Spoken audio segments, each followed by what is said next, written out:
accused of manipulating media pressure during the 2020 election and secretly pocketing a $250,000 foreign-linked donation. In a relentless takedown, Crockett unleashed a wave of undeniable evidence that left Hawley visibly shaken and, after 12 untouchable years, bowing his head in public disgrace. His defense crumbled, his team panicked, and America held its breath. What did Jasmine say that brought a powerful senator to his knees and left the nation speechless? Stay with us. This is a story worth every second of your time. Under the low glow of a Capitol Hill office light, something dangerous came to life. A staffer hit play on a hidden audio file. What followed wasn't a conversation, it was an order. Senator Josh Hawley's voice, calm and commanding, cut through the silence. Push Georgia, push Arizona. If the media turns, they will fold. No emotion, no hesitation, just cold, calculated strategy. The file had been leaked anonymously just hours before, buried in a folder marked Shielded Comms 2020. It wasn't alone. Alongside it were 17 internal emails filled with phrases like suppress oversight and keep it off the record. This wasn't political spin. This was a blueprint to pressure the 2020 election process and avoid being caught. By morning, panic spread quietly across Capitol Hill. Reporters scrambled. Security teams flagged the leak as credible and active. The chair of the House Oversight Committee took one look at the dossier and didn't blink. She called an emergency session. Every member of the committee agreed this could not wait. It was explosive. If real, it meant a sitting U.S. senator had manipulated public trust from behind closed doors and left fingerprints. And then came the final decision. Who would lead the questioning? Who could face down a senator like Hawley and not flinch? The answer was clear. Jasmine Crockett, a former civil rights attorney. Sharp, relentless, and impossible to intimidate. As the committee prepared, someone placed the thick file in front of her. The chair leaned in and said, "You're the one. No one else is smart enough or brave enough to do this." Jasmine stared at the cover of the file. Then she picked up her pen and quietly said, "Let's begin." And so, with the nation watching and the weight of the evidence tightening like a noose, the Capitol doors opened and the battle began, not with bullets, but with silence, stares, and sworn oaths. The hearing chamber felt less like a courtroom and more like a stage awaiting its final act. Murmurs died instantly as Senator Josh Hawley entered through the west doors, flanked by 2 attorneys and a press aide clutching papers he would never get to use. Hawley's gait was unhurried, almost theatrical. He straightened his cuffs, adjusted the small U.S. flag pin on his lapel, and smirked as if the moment was beneath him. Reporters leaned forward, waiting for a sign of regret. Instead, he offered a line soaked in arrogance. "I haven't done anything wrong. They're just scared of me." Camera flashes exploded. He didn't blink. He took his seat as if it were a throne, not a witness chair. The panel sat stone-faced. This wasn't a campaign rally. This was Judgment Day. Moments later, another door opened. No entourage, no whispers. Jasmine Crockett walked in alone. No makeup team, no handlers. Just a jet black suit, flat shoes, and a sealed metal briefcase hugged tightly in her left hand. She didn't wave. She didn't look around. She walked straight toward the hearing table with the quiet fury of someone who came for one reason only, the truth.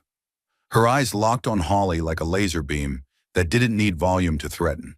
When the clerk asked him to raise his right hand and swear to tell the truth, Hawley's smile twitched. But Jasmine spoke first. Calm, controlled, deadly. "Choose your words carefully, Senator, because I brought the facts, and the facts don't flinch." For the first time, the room went quiet enough to hear the hum of the lights. The game had changed. The hunter had arrived. But Crockett hadn't come to match Hawley's theatrics. She came to dismantle them, piece by piece, starting with the image that had burned into America's memory, like a scar that wouldn't heal. She rose from her chair with the deliberate calm of someone who didn't need to raise her voice to raise the stakes. The moment she clicked the remote, all side conversations died. Lights dimmed slightly, not by accident, but by design. Behind her, a large government-issued monitor lit up. No music, no narration, just cold, silent video footage. On the screen, Senator Josh Hawley outside the Capitol on January 6, 2021. A black coat, a clenched fist, his face composed, almost pleased. The crowd roared back at him like he was a general giving a command.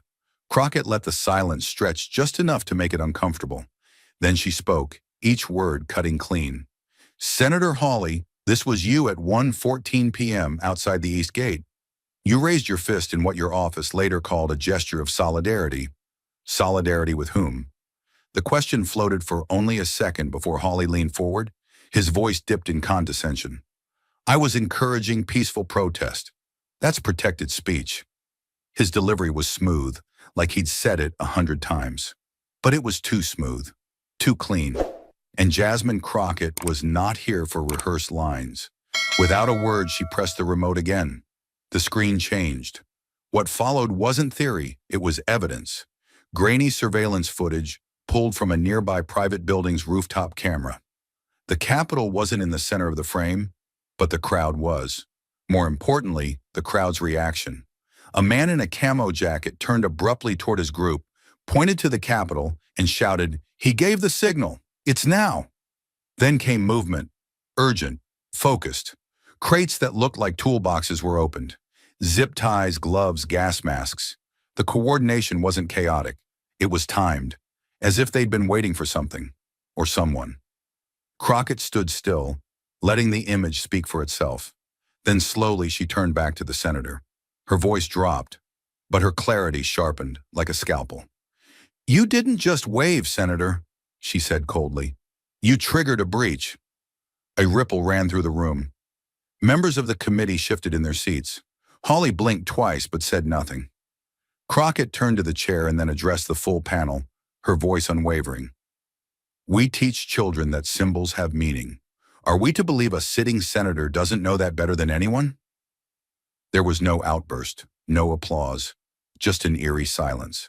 A silence full of recognition, the kind that falls over a room when something dark has just been named aloud. The raised fist, once a campaign poster image, now stood framed by context, shredded, stripped of deniability, and laid bare for what it was. Jasmine hadn't just replayed a video. She had turned a gesture into an indictment, and the courtroom was no longer in doubt of who had thrown the first match into the fire. But Crockett wasn't finished, not even close. Exposing the signal was only the first crack. What came next would split the room wide open. She moved with a precision that felt almost too calm for what she was about to unleash. No grand gestures, no raised voice, just quiet confidence, like a surgeon preparing the final incision. She placed both palms on the edge of the desk and leaned slightly forward, her eyes locked on Senator Hawley, who now sat with his arms crossed but his expression notably less smug.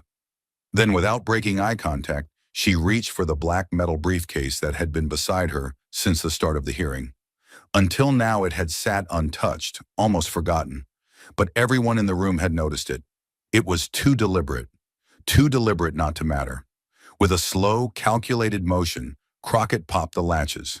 The soft, metallic click echoed like a trigger in a silent room.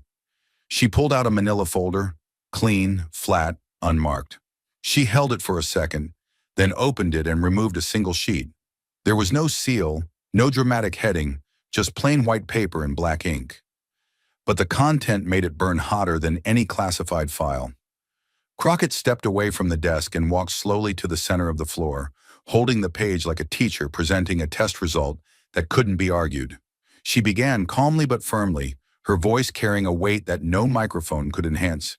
This was sent at 2:43 a.m. on the morning of January 6th from the address hawley.office.missouri@protonmail.com. Gasps were already escaping lips, but she didn't stop. The subject line was blank. The message read, and I quote, "Push hard. Arizona and Georgia won't hold if the press applies pressure." She let the words hang, not rush through them, not shout them. Just say them, clear and clean, like truth should be. The room didn't move.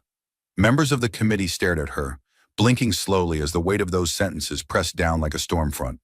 Some leaned in, others stiffened, but no one looked away. She glanced at Hawley. He didn't speak. His eyes narrowed, but his mouth stayed shut. His lawyer leaned in, ready to whisper, but Crockett stepped in before he could. Not a statement of fact, not a reflection of public sentiment, a directive, a pressure strategy. Then came the next hit, colder, sharper, irrefutable. Sent from an encrypted email, registered under a fake name, but verified through server metadata to originate from your campaign headquarters. The silence was now deafening. You could hear the hum of the fluorescent lights overhead. You could hear someone in the gallery shift in their seat. Even the stenographer looked up for a brief second, her fingers hovering above the keys. One committee member slowly uncapped their pen, then set it down again, as if unsure whether to take notes or just process what had just detonated in front of them. Crockett took 2 calm steps back to her seat, set the document gently on the desk like it was something alive, and then spoke again. This time not to the room, but directly to the man across from her. "Would you like to explain, Senator?" The question wasn't rhetorical. It was an opening, but not the kind you wanted. It was a cliff edge, and all Hawley had to do was step forward. But he didn't. He looked at the document, then at the table. His jaw tightened. That was all. No rebuttal, no defense. Just quiet calculation in his eyes, flickering behind panic he couldn't quite mask. Crockett didn't wait for an answer. She pivoted her body slightly toward the panel, her tone steady, controlled, but now laced with something colder. Disgust. This wasn't policy. This was manipulation. And it wasn't anonymous. "It has your fingerprints, Senator." Her delivery wasn't dramatic. It was exact. And because of that, it hit harder. She wasn't performing. She was prosecuting. And she didn't need to shout, because the truth had already done that for her. What she faced wasn't just a senator. It was a symbol of something more dangerous. Unchecked power, hidden behind patriotic slogans and encrypted accounts. She didn't look for applause. She didn't need it, because the moment was already hers. Josh Hawley, for the first time in the hearing, looked like a man aware of gravity, and Jasmine Crockett had just pulled the floor out from under his feet. But the room hadn't truly gasped, hadn't truly buckled, until she called her next witness, a name missing from every guest list, a man whose very appearance rewrote the rules of the hearing. The door to the witness chamber opened slowly, as if even the hinges hesitated to let the pass walk back in. A man stepped forward, tall, angular, his face drawn not with fear, but fatigue, the kind that settles into the bones of someone who has kept a secret too long. He walked with deliberate, almost reluctant steps, flanked closely by 2 U.S. Marshals. The sharp lighting above caught the edges of his gray blazer and cast shadows under his eyes. Whispers rose and then fell like a wave breaking against silence as the realization spread through the room. Reuben Castle, former Deputy Communications Director for Josh Hawley's 2018 campaign. His name had been forgotten by most, but not by the ones who understood how campaigns were really run. For years, he had vanished from the public record, rumored to have left politics altogether. Now, he reemerged not as a player, but as a witness under federal protection. And when Jasmine Crockett motioned toward the clerk, there was no need for introductions. Everyone understood the gravity of what was about to happen. She stood still, giving Reuben space to breathe, to choose his words without rush. Then, in a voice that neither trembled nor boomed, she prompted, "State your name and your role under oath." He did so with measured calm, his right hand raised, his eyes never leaving the center of the room. Then, without flourish or embellishment, he delivered the truth like a blade sliding between old armor. "We deliberately used encrypted email to avoid Missouri's Sunshine Law." The order came directly from Senator Hawley. There was no explosion, no cries or protests, just a long, unsettling silence. It was the kind of silence that felt earned, heavy, like everyone in the room had just heard something they weren't prepared to hear out loud, even if they'd suspected it for years. Reuben didn't elaborate. He didn't need to. The sentence stood on its own, as stark and unmovable as a courtroom verdict. Crockett gave a single nod, acknowledging the weight of it without theatrics. Then she raised a small flash drive from her binder, silver unmarked, and handed it to the technician. Her words were quiet, controlled, and razor-sharp. "Play the file." The audio began with a low click, followed by a few seconds of ambient noise, a chair shifting, maybe a cough in the background. And then came the voice. Familiar, calm, Josh Hawley. They're not fast enough to catch it. As long as it doesn't make the press, we're good. There was something chilling in how casual it was. No urgency, no fear. Just a man speaking with the confidence of someone who believed the system was too slow to matter. The tone wasn't desperate, it was smug, calculated, certain. The words fell into the chamber like slow drops of oil on water, spreading wide, sticking to every surface. The effect was immediate. One member of the Oversight Committee leaned forward, elbows on the table, hands clasped but trembling. Another shifted in their seat and whispered something inaudible to an aide. Journalists looked up from their notepads. The room was suddenly colder, the kind of cold that has nothing to do with air conditioning. Even the ceiling lights seemed dimmer under the weight of what had just been said. The weight of Hawley's voice echoing through the chamber still lingered like smoke. But silence for a man like him was more dangerous than scandal, and he refused to sit in it. He exploded upward from his chair as though the very act of remaining seated would condemn him. The suddenness of his movement startled even his own staffers behind him, who instinctively pulled back. Both hands slammed onto the oak table with a force that reverberated across the microphone feed, causing a faint pop that startled the room into stillness. He leaned forward, jaw locked, voice pitched louder than protocol allowed. Not out of authority, but out of something far more fragile. Urgency. I have never said that phrase in any context like what was implied, he shouted, eyes darting to the press pool and then to the committee members, as if looking for anyone who might still believe him. His tone was sharp, but the rhythm was off. His words spilled too fast, too jagged, like a man trying to outrun his own shadow.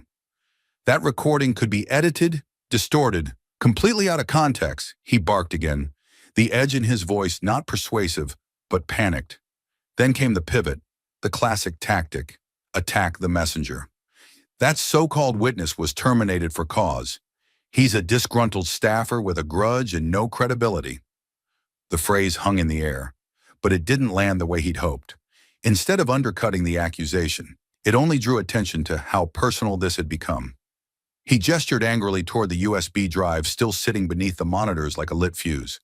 And this is not admissible under any federal standard. It's hearsay, weaponized hearsay. The phrase rang louder than intended, not because of what it meant, but because of how loudly he needed to say it. A flicker of something, fear maybe, passed across his face, too quick to be labeled, but too honest to ignore. For a man trained in sound bites, that crack in his voice was the first thing he couldn't control. Before his unraveling could fully spiral, the chair of the committee calmly raised her hand. Not high, not dramatic, just enough. Her voice was firm, unshaken, and laced with authority drawn from years of watching men like Hawley think rage equals righteousness. Senator Hawley, this is a formal hearing. Your objections are noted, and you will have time for full rebuttal in writing. But if you continue to interrupt, I will ask the sergeant-at-arms to intervene. There was no venom in her voice, only discipline. The reminder was clinical. He wasn't above the process. And in this room, decorum would not bend to bluster. The impact was immediate. Hawley inhaled sharply, his shoulders rising with the effort to contain what had clearly almost burst.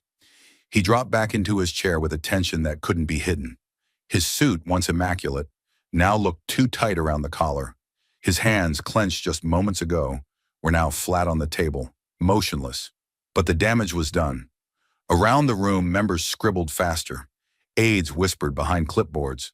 Journalists tapped out headlines. The sense that had been building for the past hour, fragile but rising, suddenly solidified. Josh Hawley was no longer in control. Across from him, Jasmine Crockett remained exactly as she had been, seated, composed, still. Her fingers rested lightly against one another on the table. She didn't speak. She didn't gloat. She didn't even shift in her chair. Her silence wasn't passive. It was tactical.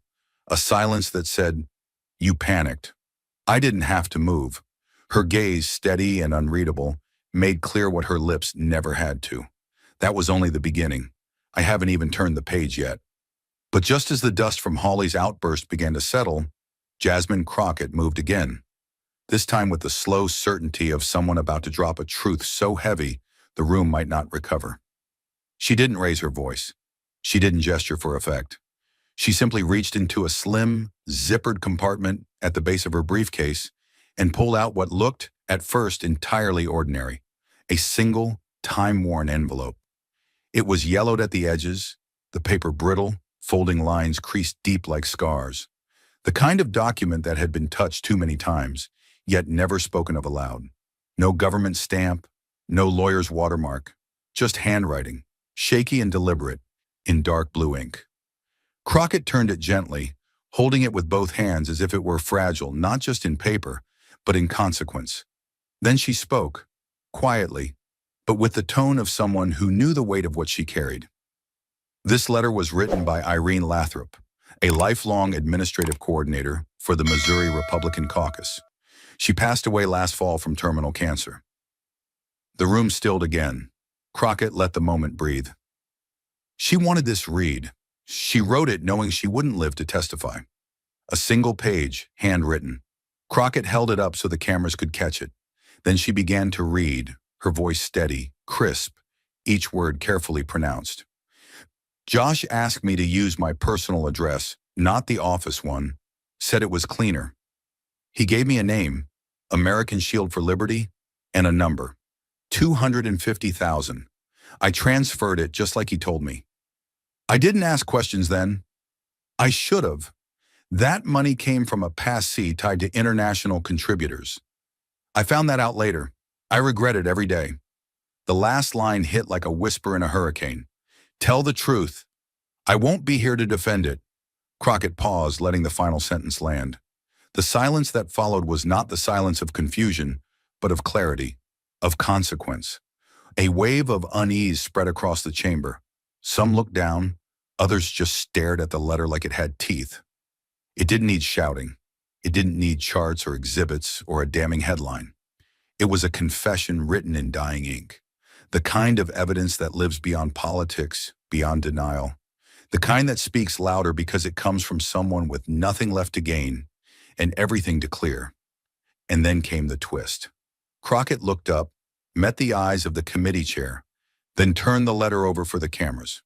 Pinned to the back of the page was a photocopy of a wire transfer form. The recipient account name had been redacted, but the sender was clear: American Shield for Liberty. A known nonprofit flagged by multiple watchdog groups for alleged laundering of political contributions through a series of shell organizations linked to Eastern Europe and Central Asia. Crockett didn't elaborate. She didn't need to. The name itself triggered recognition in the room. Journalists began typing at once. Several staffers exchanged glances. The moment had shifted again, from implication to evidence, from speculation to documented, paper trail reality.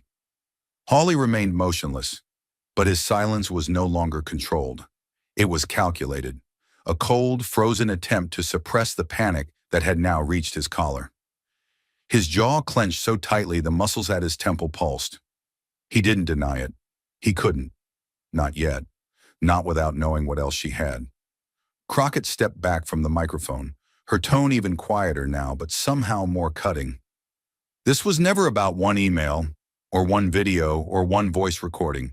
This is a pattern of evasion, of manipulation, of men who believe accountability is optional as long as they speak confidently enough. But the truth doesn't need to shout. She placed the letter gently back into its sleeve and tapped it twice with her fingertip.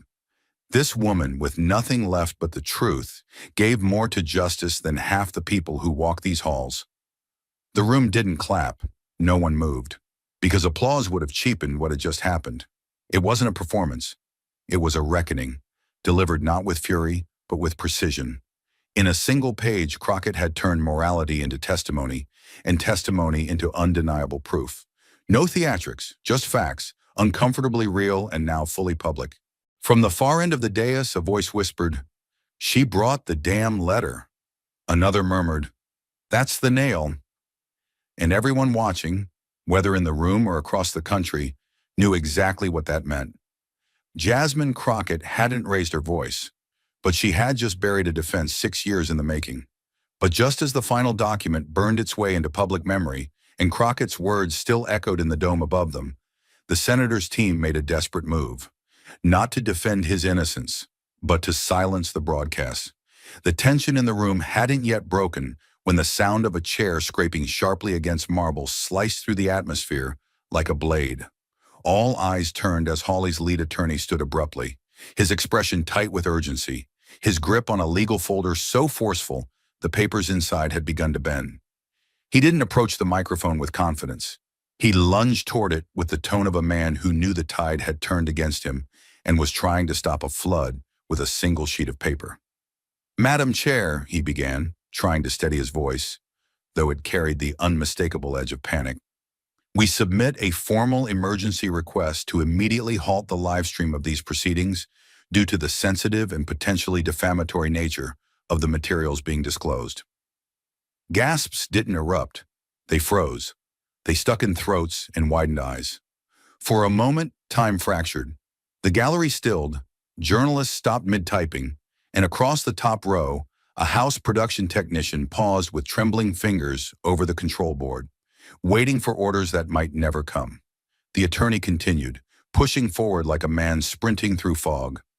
"We are concerned that continued broadcasting may irreparably damage not only Senator Hawley's reputation, but the integrity of this institution." The word integrity rang hollow in the room now filled with evidence, testimony, and a letter written by a dying staffer. He didn't mention the truth. He didn't mention the public's right to know. He spoke of reputation, damage control, image. The chair of the committee did not react at first. She didn't flinch. She didn't shuffle papers or consult advisors. She simply allowed the silence to stretch long enough for the full weight of the moment to settle. Her eyes moved across the room slowly, over the faces of staffers, over the committee members, over the press, until they landed squarely on the attorney, still gripping his motion like a last defense. Then she leaned slightly forward, hands folded atop the table, and delivered her response with the calm power of someone who had seen fear wear every face imaginable. "If someone in this room is shaking, it is not because we're being unfair. It's because the truth is finally reaching them." She didn't raise her voice. She didn't need to. The words themselves struck like a gavel. And then, without theatrics, she added the line that would become the headline, the quote that would echo through news cycles and hearings to come. "And the American people have a right to witness the moment accountability walks in the front door." Across the room, the technician's hand hovered over the pause button for 1 second longer, then lowered it completely. The feed continued. The red recording light blinked on. The hearing remained live, no applause, no cheers, but the air shifted again, this time decisively. The attempted shutdown, the blatant move to pull the curtain down over a public reckoning, had not only failed, it had drawn more attention to what they were trying to hide. Viewership online spiked within seconds. Social media lit up with hashtags, commentary, disbelief. People weren't just watching a hearing anymore. They were watching someone try to run from it in real time and fail. Josh Hawley sat motionless, his hands locked together on the table, his expression unreadable. But his silence said everything. He hadn't spoken, hadn't protested, because this time it wasn't Crockett who had struck the blow.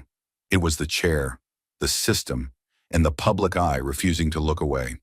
And Jasmine Crockett, she hadn't said a word through the entire exchange. She didn't shift. She didn't blink. She simply sat in stillness, the embodiment of composure under fire. But her stillness was not surrender. It was signal. It said, "Keep the cameras on. I'm not finished yet." As the live feed continued rolling, unbroken by attempted censorship, Jasmine Crockett knew it was time to shift from history to hypocrisy, from what Josh Hawley had hidden in the past to how he lived in the shadows of the present. She stood without rush, her movement deliberate, every step toward the center of the hearing floor calculated like the final act of a carefully orchestrated takedown. She held no binder this time, no stack of policy memos or legal references. What she carried was thin, just 2 sheets of paper, but the weight they carried was crushing. "I'd like to introduce 2 documents into the record," she began, her voice low but razor sharp. "Flight invoices, private, charter, round trip. She paused just long enough to let the term settle. Then she lifted the pages, angling them beneath the document camera so every corner of the country watching from home could see them. The total? She said, letting her eyes sweep across the dais. $68,000, marked clearly. Personal, not filed with FEC. Gas didn't erupt. They simmered. Staffers shifted. Phones buzzed quietly. Somewhere, a committee member exhaled through their teeth. The screen behind her now displayed the flight routes. Washington, D.C. to Aspen, Aspen to Jackson Hole. Return flights spaced out over 5 weeks. These weren't campaign events. These were retreats, ski weekends, private club visits, paid for without disclosure, paid for by someone who didn't appear on any campaign report. Crockett let the silence stretch, then dropped the second blow. She stepped closer to the microphone, unfolded a third page, and laid it gently beside the invoices. The payment, she said, was processed by an account registered to Abigail Voss. She let the name breathe in the air for a moment. Wife of oil tycoon Thomas Voss, one of the largest private contributors to Senator Hawley's super PAC between 2019 and 2022.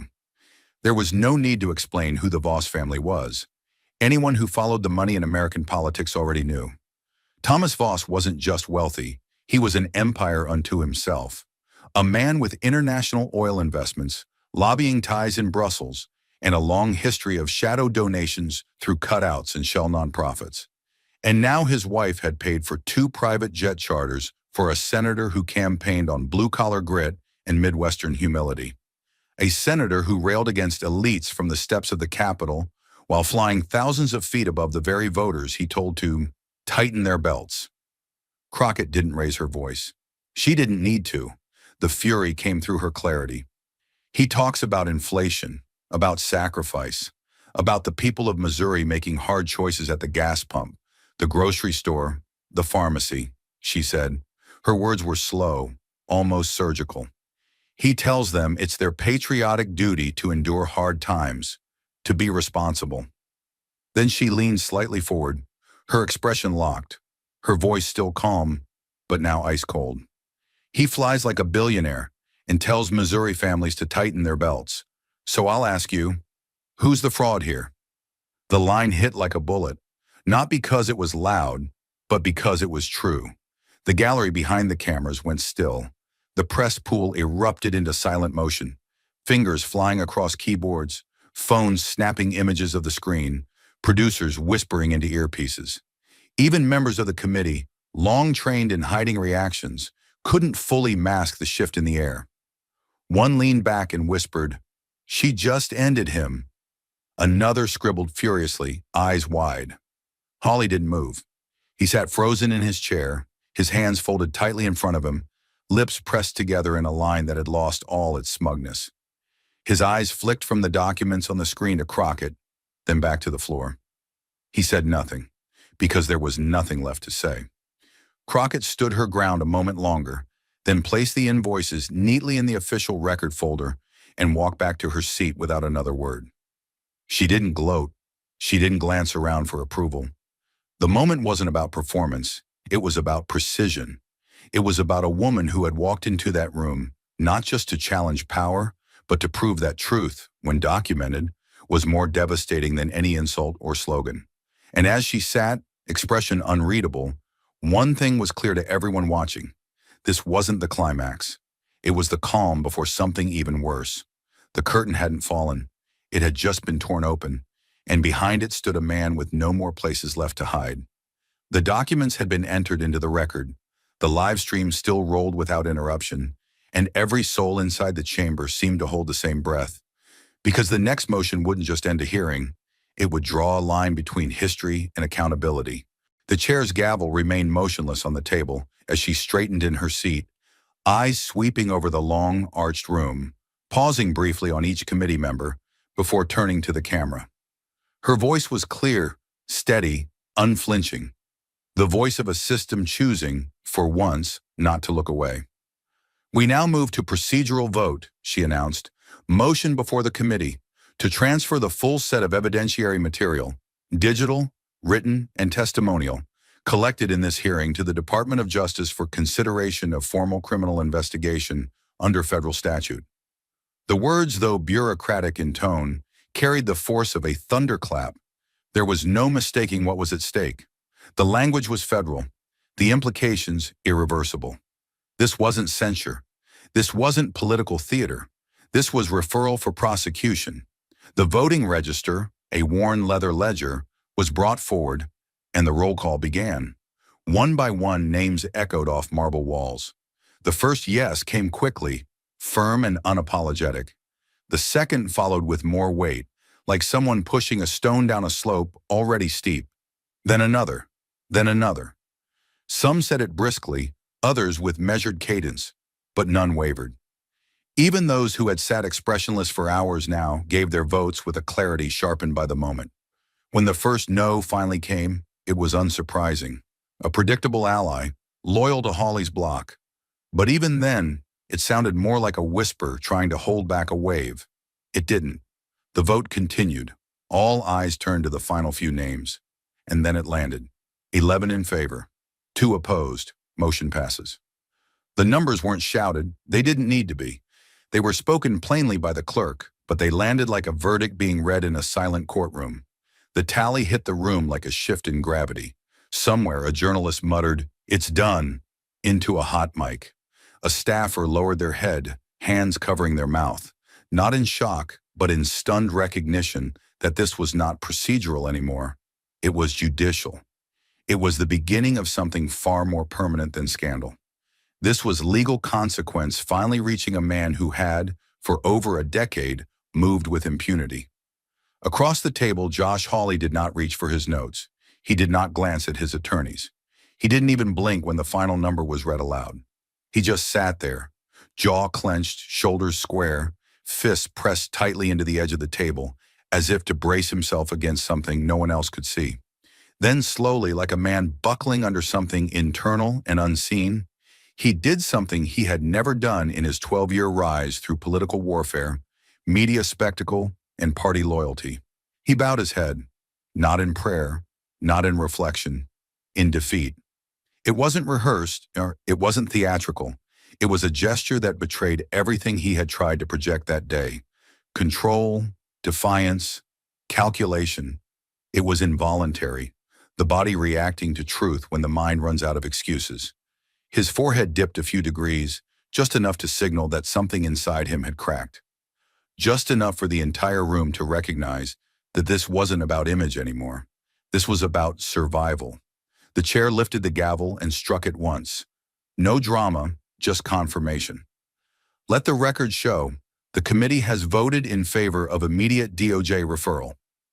The impact echoed across wooden walls and through the cameras that continued to broadcast to a nation watching with breath held. This was not a news cycle. This was a chapter, documented, time-stamped, and irreversible. And Jasmine Crockett? She sat still, shoulders steady, hands folded above the now-closed folder in front of her. No applause followed her. No fist pumps or whispered congratulations. Her eyes dropped to the table, not out of modesty, but focus. Because this moment wasn't about her. It was about what had just happened in full view of the American public. For the first time in Josh Hawley's career, truth had spoken louder than power, and power had lowered its head. The vote had been cast, the gavel had fallen, and the cameras were still rolling, but outside the chamber, the storm wasn't over. It was only beginning to roar through the streets, the screens, and the minds of a nation still stunned by what it had just witnessed. The heavy doors of the hearing room creaked open with the solemn weight of history pressing from both sides. Reporters surged forward, but security kept a clear lane as Jasmine Crockett stepped through. Shoulders squared, chin lifted, the folder in her hand now closed for good. The hallway was blinding with camera flashes, a chaotic contrast to the surgical silence of the chamber moments earlier. Her steps echoed against the stone floor, each one a punctuation mark to a day that had redefined the boundaries of truth in politics. Staffers moved aside. Congressional aides stood frozen. Some stared with awe, others with disbelief, but no one turned away. The tension had not dissolved with the vote. It had only spilled into the corridors, into the cell phones of every journalist dialing their editors, into the heartbeat of a country that had just seen power stripped bare by facts. And then, through the crowd, a single voice rose, sharp, direct, slicing through the noise like a spotlight cuts through fog. A reporter holding a mic above the crowd leaned forward and called out the question everyone else had been too afraid or too reverent to ask. Congresswoman Crockett, were you not afraid? Going up against a sitting U.S. senator with his kind of power? It hit like a challenge, not an inquiry. The crowd fell into a hush so sudden it felt scripted. For the first time, Crockett paused. She didn't flinch. She didn't look surprised. She stopped mid-step, the toe of her heel resting lightly against the marble, as if the question had frozen her, not in fear, but in focus. Slowly, she turned toward the voice. Dozens of cameras pivoted with her, the air charged with anticipation. Her eyes found the lens of the nearest broadcast camera, a single focused gaze that pierced through the plastic and glass and into millions of living rooms. She didn't blink. Her voice, when it came, was calm, crisp, measured. Every syllable felt like a blade dipped in fire. I didn't come here to confront power. I came to confront a lie wearing power's mask. The words didn't echo. They landed, like thunder rolling across a quiet battlefield after the final shot has been fired. The hallway exploded, not in noise, but in momentum. Phones lit up instantly. Producers barked orders into earpieces. Social media timelines flooded like a breached dam. That line, those 17 words, became a detonation. In less than 60 seconds, they were quoted, transcribed, captioned. A moment later, they were clipped, shared, and sent across oceans. And within 10 minutes, a single phrase began to climb the digital walls of every major platform. Number Reckoning Day. It wasn't a campaign slogan. It wasn't orchestrated by PR consultants or distributed by a fundraising email. It was organic, a visceral reaction to what millions had seen unfold live. Evidence, accountability, and a woman who never raised her voice to be heard. The hashtag hit trending on X within 8 minutes. Then it hit TikTok, then Instagram, then YouTube. Within 30, it reached #1 globally, overlaid with clips of the hearing, of Crockett's cross-examinations, of Hawley's bowed head. People weren't just watching, they were responding, quoting her, paraphrasing her, printing the line on graphics in white text over dark backgrounds. Young people, veterans, journalists, mothers, workers, men who had never voted, women who had never been believed, all reposting the same sentence again and again, like scripture recited in real time. Back at the Capitol, Crockett didn't smile. She didn't raise her arms in triumph. She simply nodded once toward the reporter and turned away, continuing down the hall as if the building itself were exhaling behind her. The marble corridor swallowed her footsteps as security flanked both sides. Even now she remained unflinching, not cold, but focused, aware that what she had done wasn't just political, it was moral, ethical, human, and heavy. Behind her, the echoes remained, not just in the form of audio or video or typed transcripts, but in something deeper, something tectonic. Capitol Hill, a place often allergic to consequence, had just felt its walls shake from a different kind of pressure. Truth made visible, not screamed, not spun, just revealed. And the moment was irreversible. In the hours that followed, major outlets released statements. CNN opened its evening broadcast with, "Crockett doesn't just speak, she exposes." The New York Times ran a front-page story titled, "The Day Power Blinked." International media from the UK to Brazil translated her quote, airing it over synchronized footage of the hearing. Journalists who had once been skeptical now called it the most disciplined dismantling of political impunity in a generation. Editorial boards rushed to position themselves on what had happened. But for most Americans, no analysis was necessary. They had seen it with their own eyes. Meanwhile, supporters gathered outside the Capitol with homemade signs. Some held up plain white poster board with Crockett's quote printed in Sharpie. Others simply wrote 11-2 and held it above their heads in silence. Veterans stood next to students, parents next to teachers. One man in a flannel jacket held a sign that read, "I've tightened my belt my whole life." She finally unbuckled the truth. Inside, as staffers packed up the hearing room, no one spoke loudly.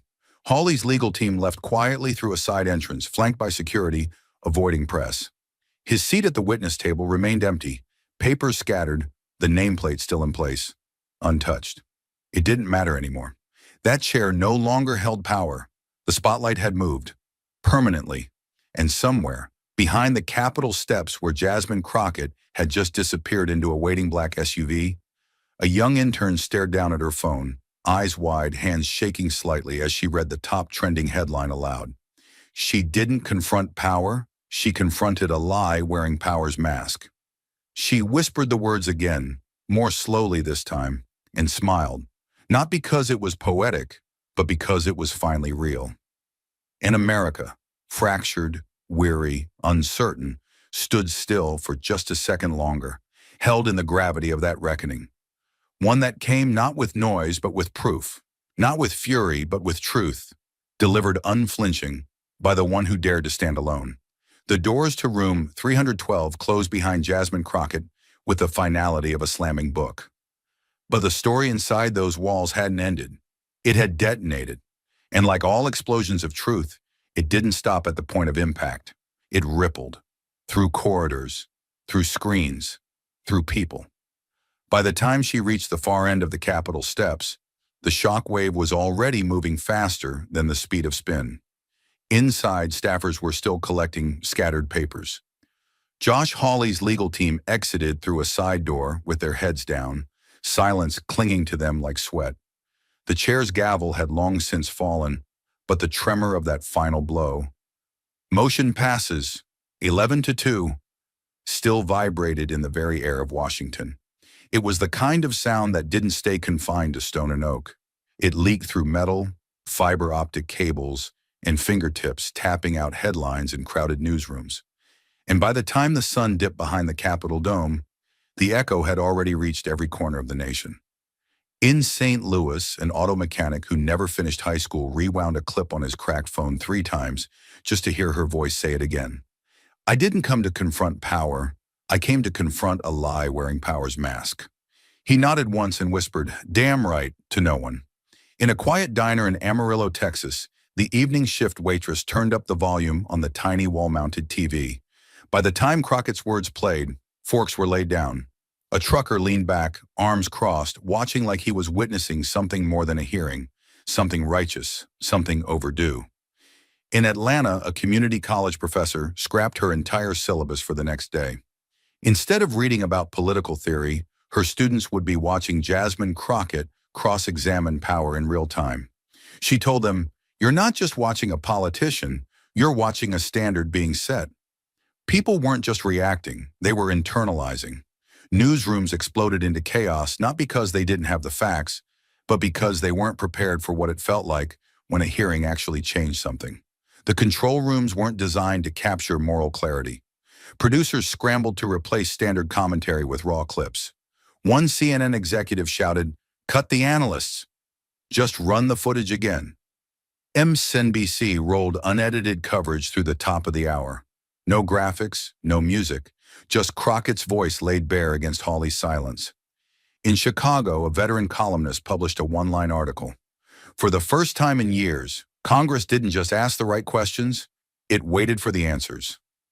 Over on Fox News, even the most defensive panelists couldn't quite muster outrage. A senior contributor, her hands nervously folded in her lap, simply said, "We're going to need to talk about campaign finance." Because that wasn't optics. That was evidence.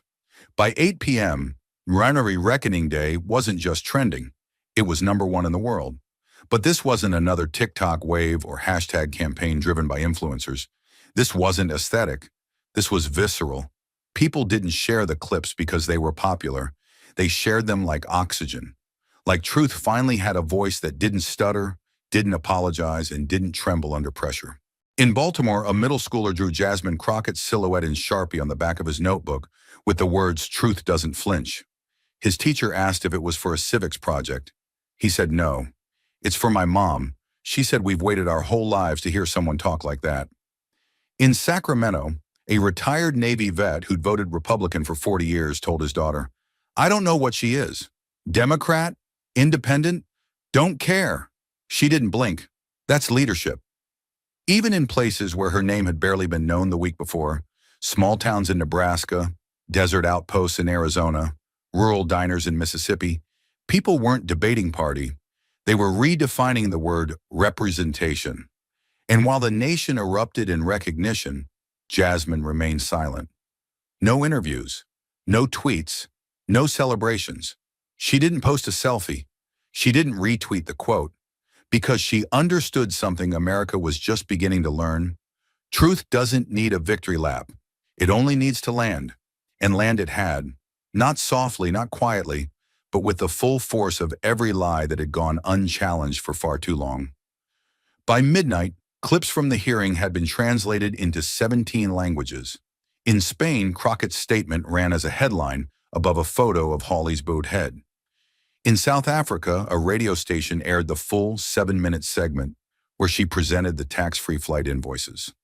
In Australia, her quote trended alongside footage of a wildfire because both, the headline read, "burned through what no one else dared touch." In Poland, a conservative newspaper broke its usual silence on American politics to print, "When facts are weaponized, justice must carry armor." Today, it wore heels. In France, the satirical magazine Charlie Hebdo published a cartoon of Crockett shining a spotlight under a senator's desk with a caption, "No masks left." And somewhere outside D.C., a single mother who had stayed up too late watching the live feed from her kitchen table opened her laptop and typed her first ever political email. It was addressed to her congressman. It read, "More like her. Fewer like him. That's all I want." Because this wasn't just a moment. It was a marker, a before and after, a line etched across the American psyche that said, here's where it changed. Here's where silence stopped being acceptable. Here's where someone stood, armed with nothing but facts, and made a senator lower his eyes. And it hadn't happened in a war room. It hadn't happened in a campaign ad. It hadn't happened on a presidential debate stage. It happened at a table, in a chair, with folders, with evidence, with refusal. Refusal to be intimidated. Refusal to lie. Refusal to back down when the room got too quiet or the stakes got too high. Jasmine Crockett had walked into the lion's den not to scream, but to speak. And when she did, the beast didn't roar. It folded. And outside, far beyond Capitol Hill, America heard it happen. Not metaphorically, not secondhand, but live. And maybe for the first time in a generation, the people didn't feel ignored. They didn't feel dismissed. They didn't feel small. They felt seen. And they watched as the woman who showed them what truth looks like under pressure walked back into the shadows without needing applause. Because for her, this wasn't about noise. It was about reckoning. And it had only just begun. The Capitol had gone quiet. Not just physically, though the marble hallways now echoed only with the low murmurs of janitorial carts and the muffled clicks of polished shoes, but spiritually, politically, even emotionally. Room 312 was empty. The lights were off. The cameras powered down. But upstairs, 2 floors above the hearing that had changed everything, Jasmine Crockett sat alone in her office. The silence felt different here. It wasn't the silence of restraint. It was the kind that comes only after battle. Not peace, but the edge of it. The kind of stillness where adrenaline finally retreats and the weight you've carried for hours, days, maybe years, starts to settle in your bones. She hadn't spoken to anyone since stepping out of the chamber. Her staff had offered congratulations. Some whispered, some with tears in their eyes. But she had nodded politely and disappeared into her office before the first headline even hit the ticker. The door was shut now, locked. The overhead light dimmed. The windows opened just enough to let in the low hum of a restless city. Beyond the glass, D.C. shimmered with the artificial life of a capital still pretending it was in control. But inside it was just her and the folder. The same black folder she had carried into that hearing with hands that didn't tremble. It still sat on her desk, unopened since the gavel fell. She didn't need to read it again. She could recall every line, every photo, every timestamp like muscle memory. Each page wasn't just evidence, it was a wound, a breach, a reminder of just how deep political rot could go when no one was willing to dig. Tonight, the folder stayed closed. She reached for a glass of water, but didn't drink. Her fingers curled around the base, not out of thirst, but to keep her grounded. Because now that the crowd had faded, the lights dimmed, and the headlines written, she could feel everything she had buried just to get through the day. People would call her brave. They'd call her sharp. They'd call her fearless. But they hadn't seen the emails. The voicemails left at 2 a.m. by blocked numbers. The packages sent to her office with no return address. They hadn't seen the photo of her mother's house with a red circle drawn around the mailbox. They hadn't heard the way strangers on the street would sometimes mutter her name. Not with admiration, but with menace. They hadn't seen the threats. The ones that came dressed as concern. The ones that came with biblical quotes. The ones that came with her own words thrown back at her, distorted, poisoned, meant to make her regret ever speaking in the first place. She never responded. Not because she wasn't angry, not because she wasn't afraid, but because she had long ago decided that fear would not be the editor of her courage. Jasmine never asked for this role. She never wanted to be a headline. She didn't get into politics to go viral. She got in because a young boy she represented pro bono was sentenced to 8 years for a crime he didn't commit. And the prosecutor didn't blink. She got in because she'd watched her hometown be strip-mined by bad policy and worse faith. She got in because she was tired of people in power using the law like a shield for themselves and a weapon for everyone else. But somewhere along the way, that road, once narrow, once humble, turned into something else, something bigger, something more dangerous.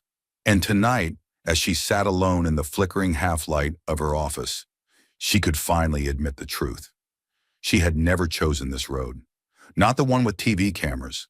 Not the one with death threats. Not the one that made senators sweat and entire parties whisper behind closed doors. But she had refused to abandon it.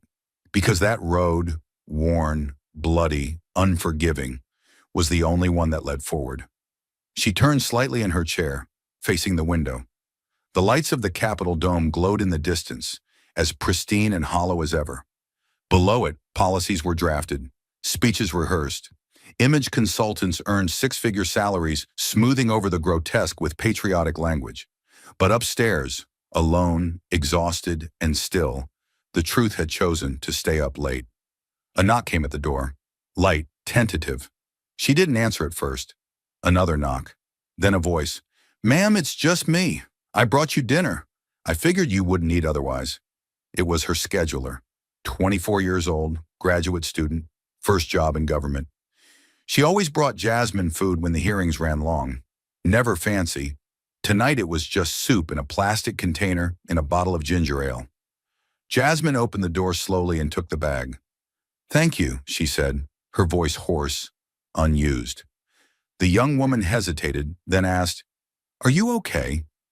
Jasmine smiled softly, tiredly. "I'm still standing," she said. The scheduler nodded and turned away, but not before she whispered, "You made us proud today." And just like that, the door shut again. She set the soup down without touching it, the ginger ale unopened.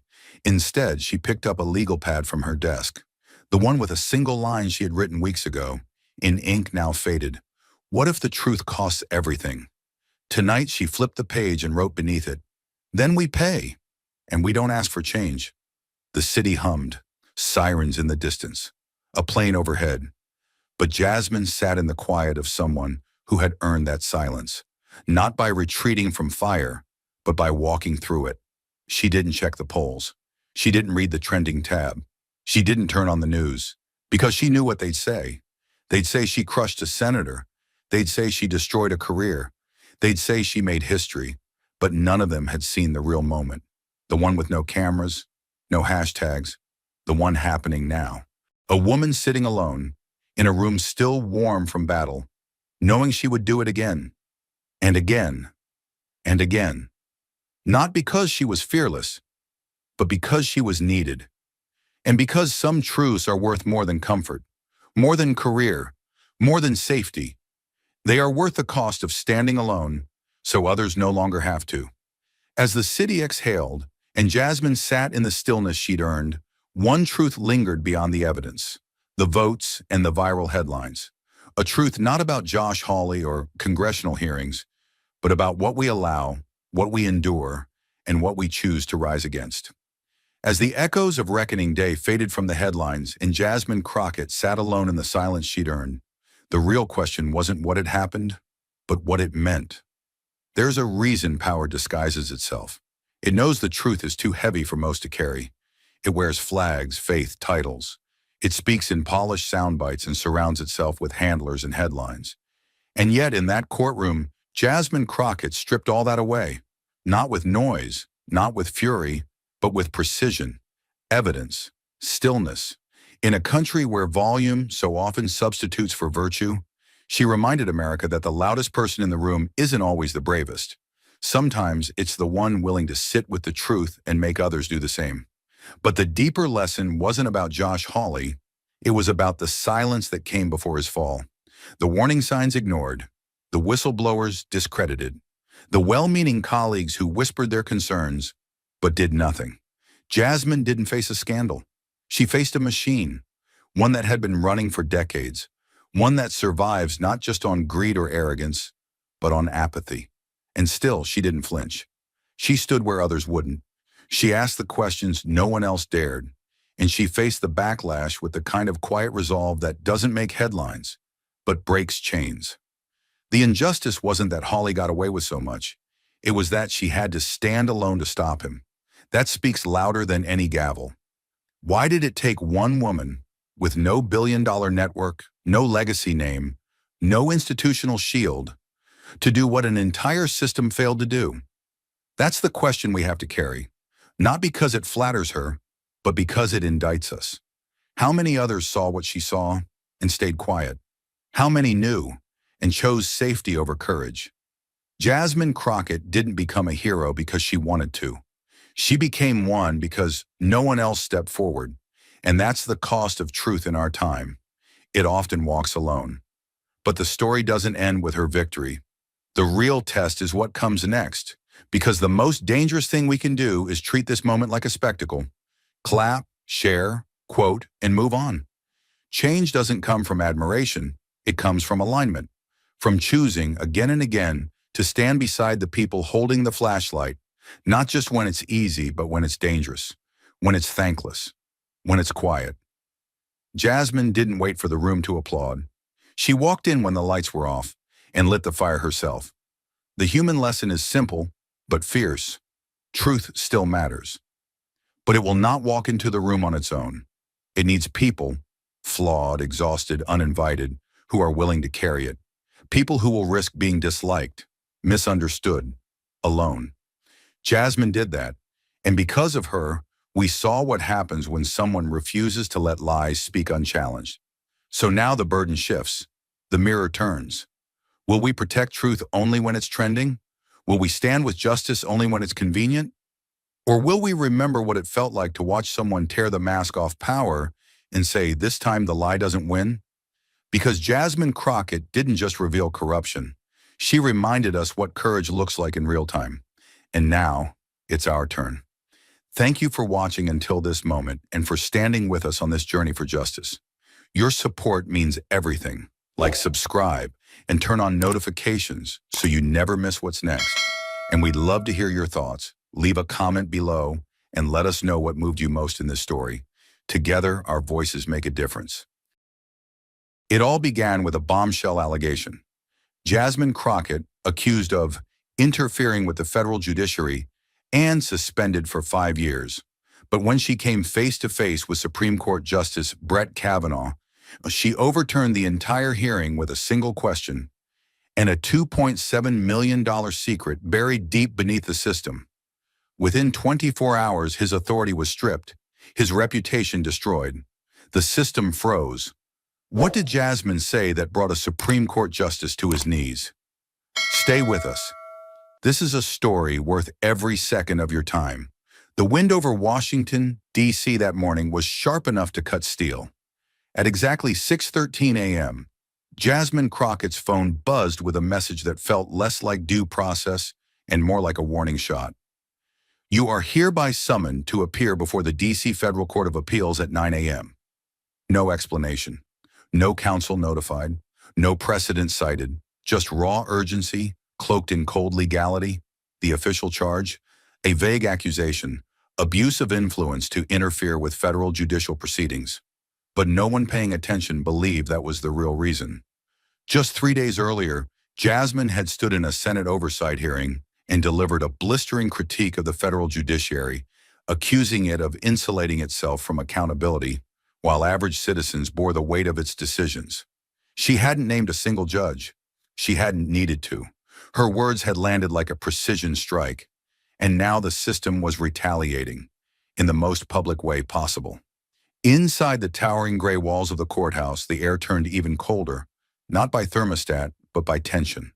The gallery was filled with reporters, Hill staffers, and an unusually high number of federal court observers, all sensing something abnormal. Then the chamber doors creaked open, and the room held its breath. Brett Kavanaugh entered, not as a guest or a symbolic figurehead, but as the court's presiding judicial supervisor for the hearing. His appearance wasn't just unprecedented, it was deeply inappropriate, a breach of both tradition and principle. As a sitting Supreme Court justice, he had no jurisdiction, no procedural role, no constitutional mandate in this venue. Yet he strode in with the calm authority of a man used to rewriting the rules. His eyes swept the courtroom once and then locked onto Jasmine. Every camera shutter fired at once, every breath held. What should have been a dry procedural hearing had just transformed into something else entirely. A political crucifixion dressed up in judicial robes. And as he took his seat on the bench, it became clear. This wasn't going to be a hearing.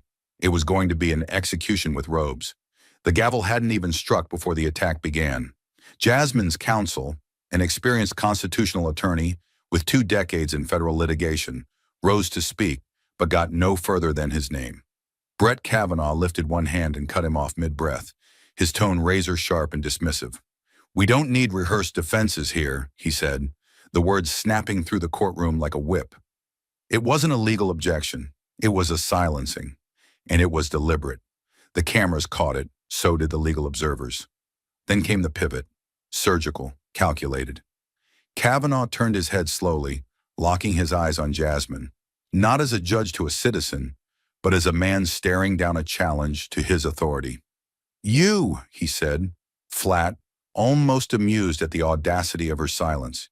"You are a dangerous cocktail, political ambition, low ethics, and confidence entirely unearned." The words landed like punches, each one meant to bruise, not to argue. A collective hush fell over the room. Even some of the most seasoned court correspondents looked stunned. This wasn't judicial language. It was personal degradation disguised as law. Jasmine didn't blink.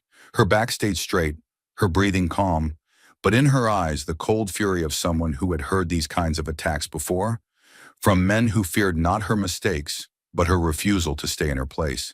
She didn't reach for a rebuttal. She didn't plead. Her silence wasn't surrender. It was a statement. "You don't get to define me, even here." Kavanaugh wasn't finished. He leaned back slightly, his voice now slower, quieter but even more venomous. "Individuals like you should not be anywhere near Congress or any institution that holds real power." There was no mistaking the weight of the word "you." It wasn't about the case. It wasn't about rules. It was about who Jasmine was, a black woman, outspoken, unafraid, and unbending in the face of privilege. What he said wasn't just a judgment. It was a warning to anyone watching. If you challenge this system, it will come for you too. His robe had become a shield, his bench a throne, and his words a verdict without trial. Before Jasmine or her legal team could respond, Kavanaugh picked up a single sheet from the folder in front of him and signed his name with an air of finality. His eyes never left the paper. "This court hereby issues a 5-year suspension from all governmental duties," he announced, voice dry, almost bored. "Effective immediately. You are further prohibited from seeking public office during the duration of this sanction." He didn't cite precedent. He didn't offer rationale. He didn't ask for deliberation. He didn't care. In less than 20 minutes, a sitting congresswoman had been stripped of her duties by a judge who wasn't supposed to be there, without evidence, without process, and without shame. Outside, the headlines were already forming like storm clouds. Kavanaugh silences Crockett, justice or power play. Courtroom clash sparks outcry. No defense allowed. Inside, the silence turned funereal. It wasn't just the end of a hearing. It was the sound of a democratic system being bent, right there, on camera, for millions to witness. And Jasmine, though struck down, remained still. Her body may have been seated, but her presence had just shaken the foundations of that courtroom more than any gavel ever could. The room might have moved on, but Jasmine hadn't. Not in her mind, not in her memory, and not in the marrow of who she had become. She sat upright, jaw tight, spine rigid as stone, while the courtroom returned to its formal hush. But inside, the words hurled at her just moments ago were still echoing, louder than any gavel. Low ethics. Unearned confidence. She had heard that tone before, not in courtrooms but on curbsides and classroom hallways, in whispers and police radios. They never said the word race, but it clung to every syllable. As Kavanaugh's voice faded, a different one rose in her memory, the shout of a white police officer under a street lamp in Houston. She was 17. She had done nothing but walk home from a debate meet, hoodie up, hands in her coat pockets. He stopped her for suspicious behavior. When she looked him in the eye, something in him snapped. "Don't look at me like you have rights," he growled, before shoving her face first into the pavement. Her cheek tore open on the sidewalk. His knee pinned her to the concrete. Her breath caught between fear and fury. But she didn't cry. She remembered counting the cracks in the street as if memorizing injustice, one line at a time. It wasn't the first time she'd been told she didn't belong, but it was the first time she realized that belonging had nothing to do with justice and everything to do with power. That moment became the first building block of something bigger. It carried her through college, where professors often mistook her silence for ignorance until she raised her hand and dismantled arguments with precision. But the hardest lessons came later. In her first year of law school, Jasmine was nearly expelled for an outburst in a constitutional law class. They were discussing the Trayvon Martin case, parsing it like a hypothetical. Jasmine stood up, voice shaking with restrained rage, and told the class, "You don't get to treat Black Death like an intellectual exercise." The professor asked her to leave. She did, but she came back hours later, alone, not out of apology, but defiance. She found a corner in the campus library and studied landmark civil rights cases under flickering lights until sunrise. No one saw her there. No one applauded. But that night she made a decision. She would master the system that once tried to erase her from it. She chose public defense not because it was glamorous, it wasn't, but because it put her face to face with the same cruelty she had lived through. Clients with broken English, no bail money, no families left, Black boys charged as men, immigrant women too afraid to speak their names. She listened to them when no one else would, took cases other attorneys dismissed as unwinnable, and turned them into victories, not with prestige, but with relentless preparation and a fire that never left her since Houston. She won 9 straight civil rights cases, not because the system bent for her, but because she refused to bend to it. Her victories made her a target. They called her too emotional, too loud, too radical. But Jasmine had long learned that what they call too much is usually just enough to change something real.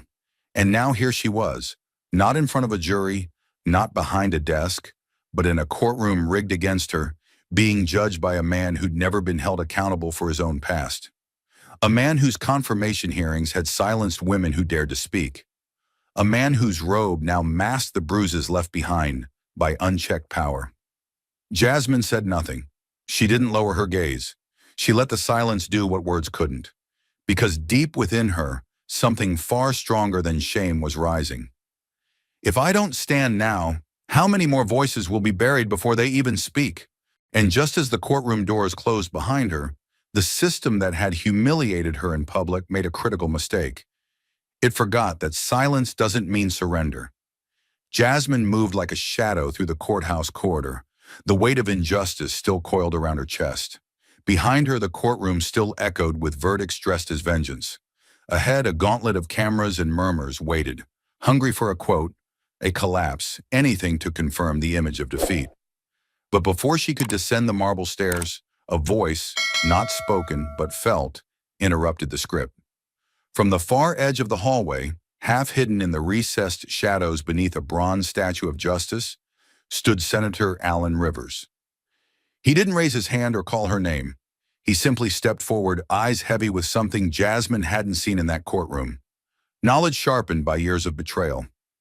In a motion practiced and precise, he brushed past her shoulder and, with the stealth of a man who knew how many eyes were watching, pressed a thin, brown leather envelope into her hand.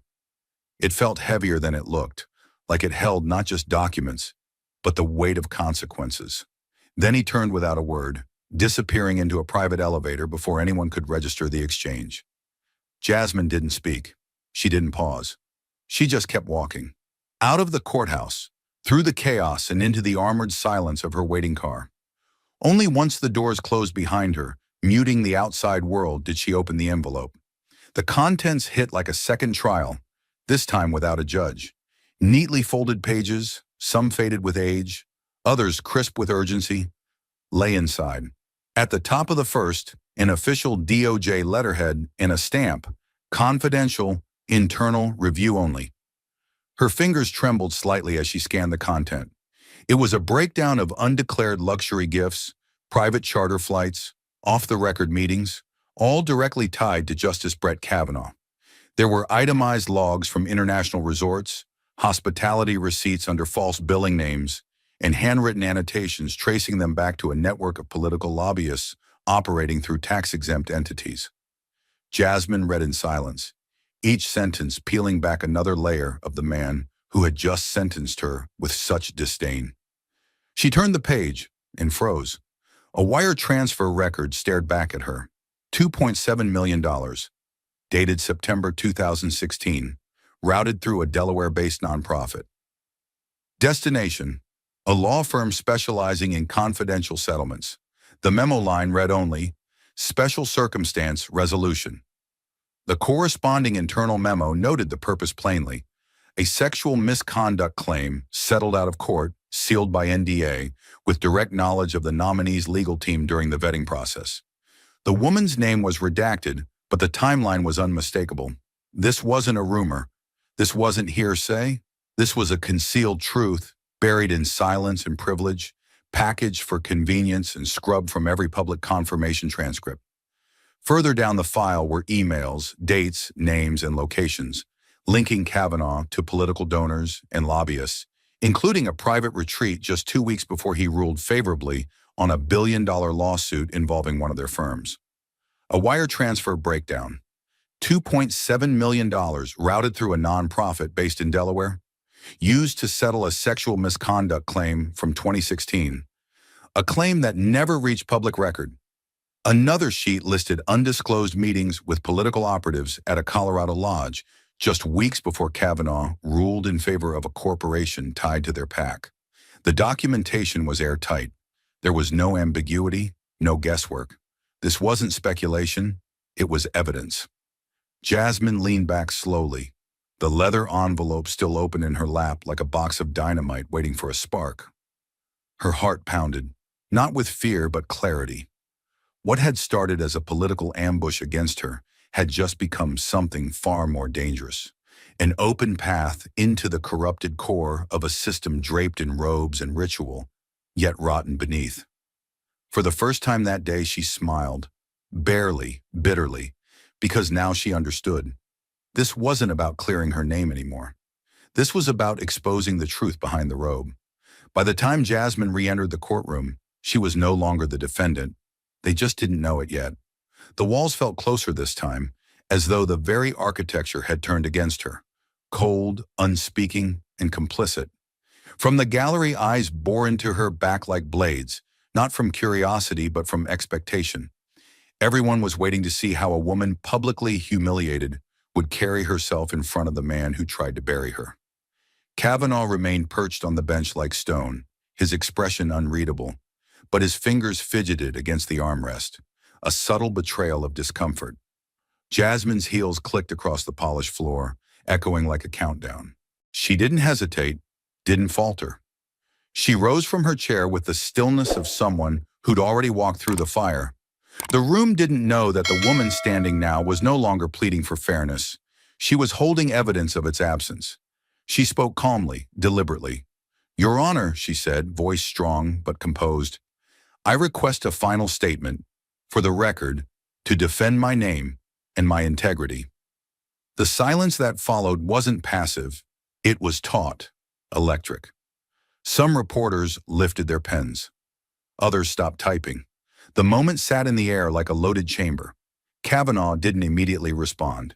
He looked down at the stack of documents on his desk as if searching for cover in legalese and parchment. For a second, it seemed he might deny her outright. "This hearing is concluded," he muttered flatly, the words more reflex than ruling. But outside, the walls of power were already trembling. The live stream counter had surged past 4.3 million. Editorial headlines screamed across major platforms. Justice or vendetta? Crockett silenced? Ethics in question. The pressure wasn't procedural anymore. It was political, national, historical. Kavanaugh knew it too. His delay wasn't legal hesitation. It was the realization that the narrative had slipped from his hands. His power, once unquestioned, now sat brittle beneath the weight of eyes he couldn't see but couldn't ignore. He lifted his head slowly, his mouth drawn into a tight line of forced authority. "Make it brief." His tone was clipped, but something in it had changed. Less certainty, more defense. Jasmine didn't blink. She didn't smile. She gave the smallest nod, the kind you offer before taking a final step off the ledge, knowing you're not the one falling. Jasmine stepped forward, not as a defendant making a plea, but as a witness ready to put the system itself on trial. The weight of the room shifted, not because anyone moved, but because something unspoken had entered, truth with teeth. Jasmine's heels echoed across the polished floor, not hurried, not uncertain, but exact. She paused at the podium, her fingers brushing the edges of her briefcase like a pianist before the first chord. Every camera in the courtroom had turned toward her, every eye fixed on the woman who had been silenced 2 days ago, and now stood like a blade they hadn't counted on. She didn't glance at her notes. She didn't clear her throat. Instead, with unflinching calm, she reached into the briefcase and withdrew the brown leather envelope. The same one slipped into her hand like contraband in a war zone. Her breath was steady, her grip sure. She opened it and unfolded the first document slowly, letting the seal of the Department of Justice face outward so that every journalist in the gallery could see the letters that had once been buried in the confidential ink. "This," she began, her voice clear but cool, "is a Department of Justice internal memo detailing a series of undeclared gifts received by Justice Brett Kavanaugh." No one interrupted. No one even shifted. Her tone was surgical, void of emotion, as if the facts were too damning to need drama. Private charter flights, luxury resort stays, financial donations from individuals with active cases before the court. The words dropped like lead, each phrase carved deeper into the illusion of authority seated above her. She held the document aloft, then laid it flat on the podium, turning the page with the grace of someone who no longer feared what might happen, only what might remain hidden. Her eyes scanned the next sheet. This wasn't one gift or one meeting. This was a pattern, a network, a relationship between judgment and influence that should never coexist in the same breath. She read out the amounts: $14,000 for a private hunting trip, $9,800 in hotel accommodations, a $42,000 consulting fee to a shell entity tied to a known lobbying group. Behind her, the tension in the room tightened like a noose. Staffers held their breath. Reporters scribbled with frantic urgency. On screen, the live stream viewer count surged past 5 million. But Jasmine didn't flinch. She turned the third page, then the fourth. Her voice remained level, but her eyes, focused, locked on Kavanaugh, began to burn with a quiet fury. Undisclosed meetings at a Colorado lodge, a $2.7 million settlement funneled through a nonprofit to bury a misconduct allegation from 2016 during his nomination year. She paused. No one made a sound, not even Kavanaugh. She stared directly at him now, her words no longer aimed at the record, but at the man behind the robe. If I'm being suspended for words spoken into a microphone, then tell me, Your Honor, do you believe accepting yachts and cash from litigants sitting before you is somehow more ethical? The silence that followed was no longer neutral. It was an indictment. The courtroom had shifted again, but this time it was seismic. Not a word had come from the bench. Not a breath from the press box. For the first time in his career, Brett Kavanaugh didn't have a rebuttal. He had a reckoning. But Jasmine wasn't finished, because truth doesn't whisper when it finally finds a microphone. She stepped aside just slightly, her presence still centered, but her focus now turned to the screen behind her. The clerk hesitated, but at Jasmine's subtle nod, the monitor clicked on with a soft hum, and suddenly the courtroom wasn't looking at a lawyer or a congresswoman anymore. They were staring into a secret they were never meant to see. The image was crisp, dated, and damning. Justice Brett Kavanaugh reclined on a leather chair at a luxury Colorado resort, flanked by men in designer hunting gear and holding a glass of scotch. But the man seated next to him drew every eye. Martin Chase, CEO of Agrinova Industries, the same company that had just months earlier faced a federal lawsuit for contaminating groundwater in 3 rural towns. The case had reached the Supreme Court. It had been denied without comment. Kavanaugh had voted not to hear it. Jasmine let the silence sit. Then she turned slowly back to the room and spoke, not with fire, but with surgical precision. This man, she said, her finger pointing to Chase, has a direct financial stake in a ruling justice Kavanaugh helped bury. This is not perception. This is pattern. Without waiting for rebuttal, Jasmine tapped a second file on the screen. This time the silence broke not with her voice, but someone else's, a young woman's, brittle and half-whispered, but soaked with the weight of something too dangerous to keep holding. He told me, the voice said trembling, that if I took it public, they'd destroy me.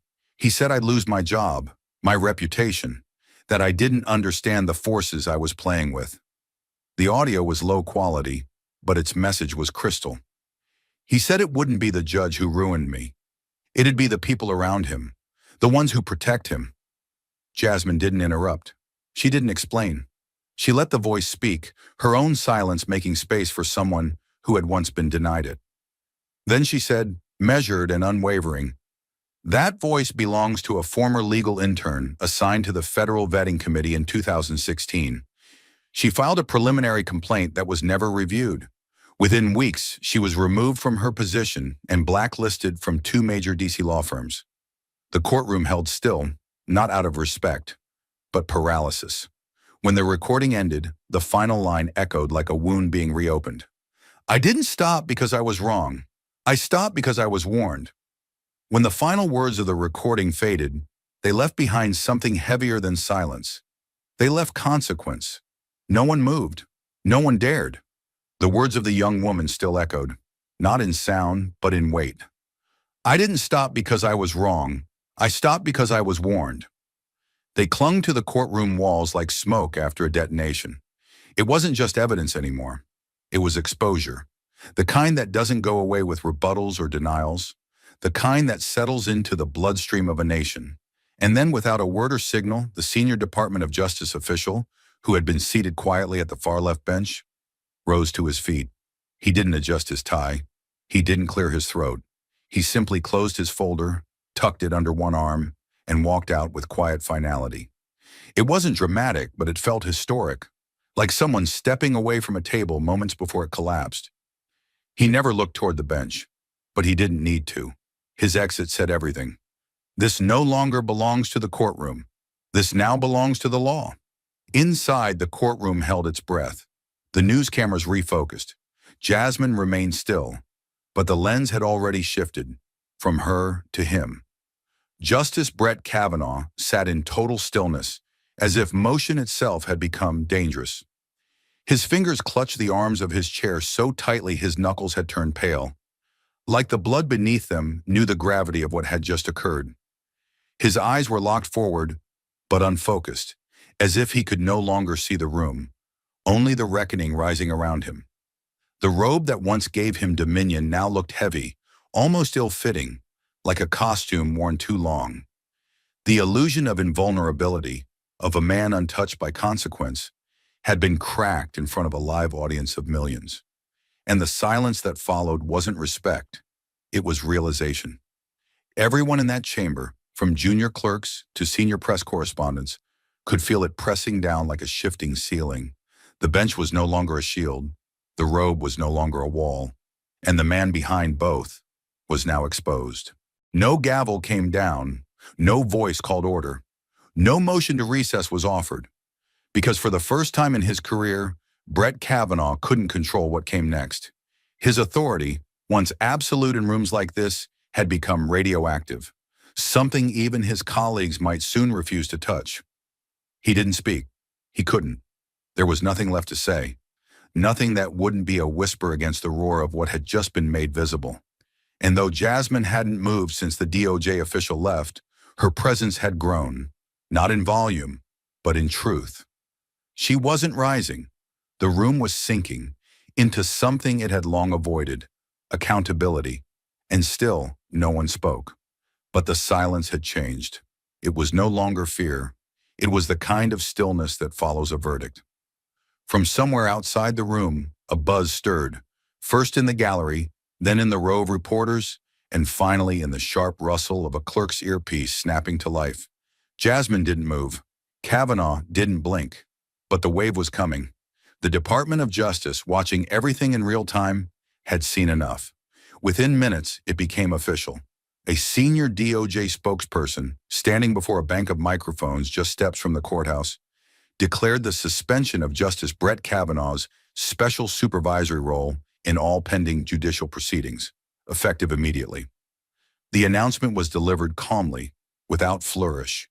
But inside the courtroom, it felt like a thunderclap. The words arrived like a line of dominoes slamming through the room, toppling every illusion of immunity that had once held firm around the man in black robes. The gallery erupted, not in noise, but in tension-breaking. Some gasped. Others closed their eyes as if they had been holding their breath for too many years. Jasmine remained motionless, a study in restrained vindication. She didn't raise a fist. She didn't nod. But her stillness was louder than applause. Then came the second wave. A court officer stepped to the front of the chamber, paper in hand, and read a prepared statement.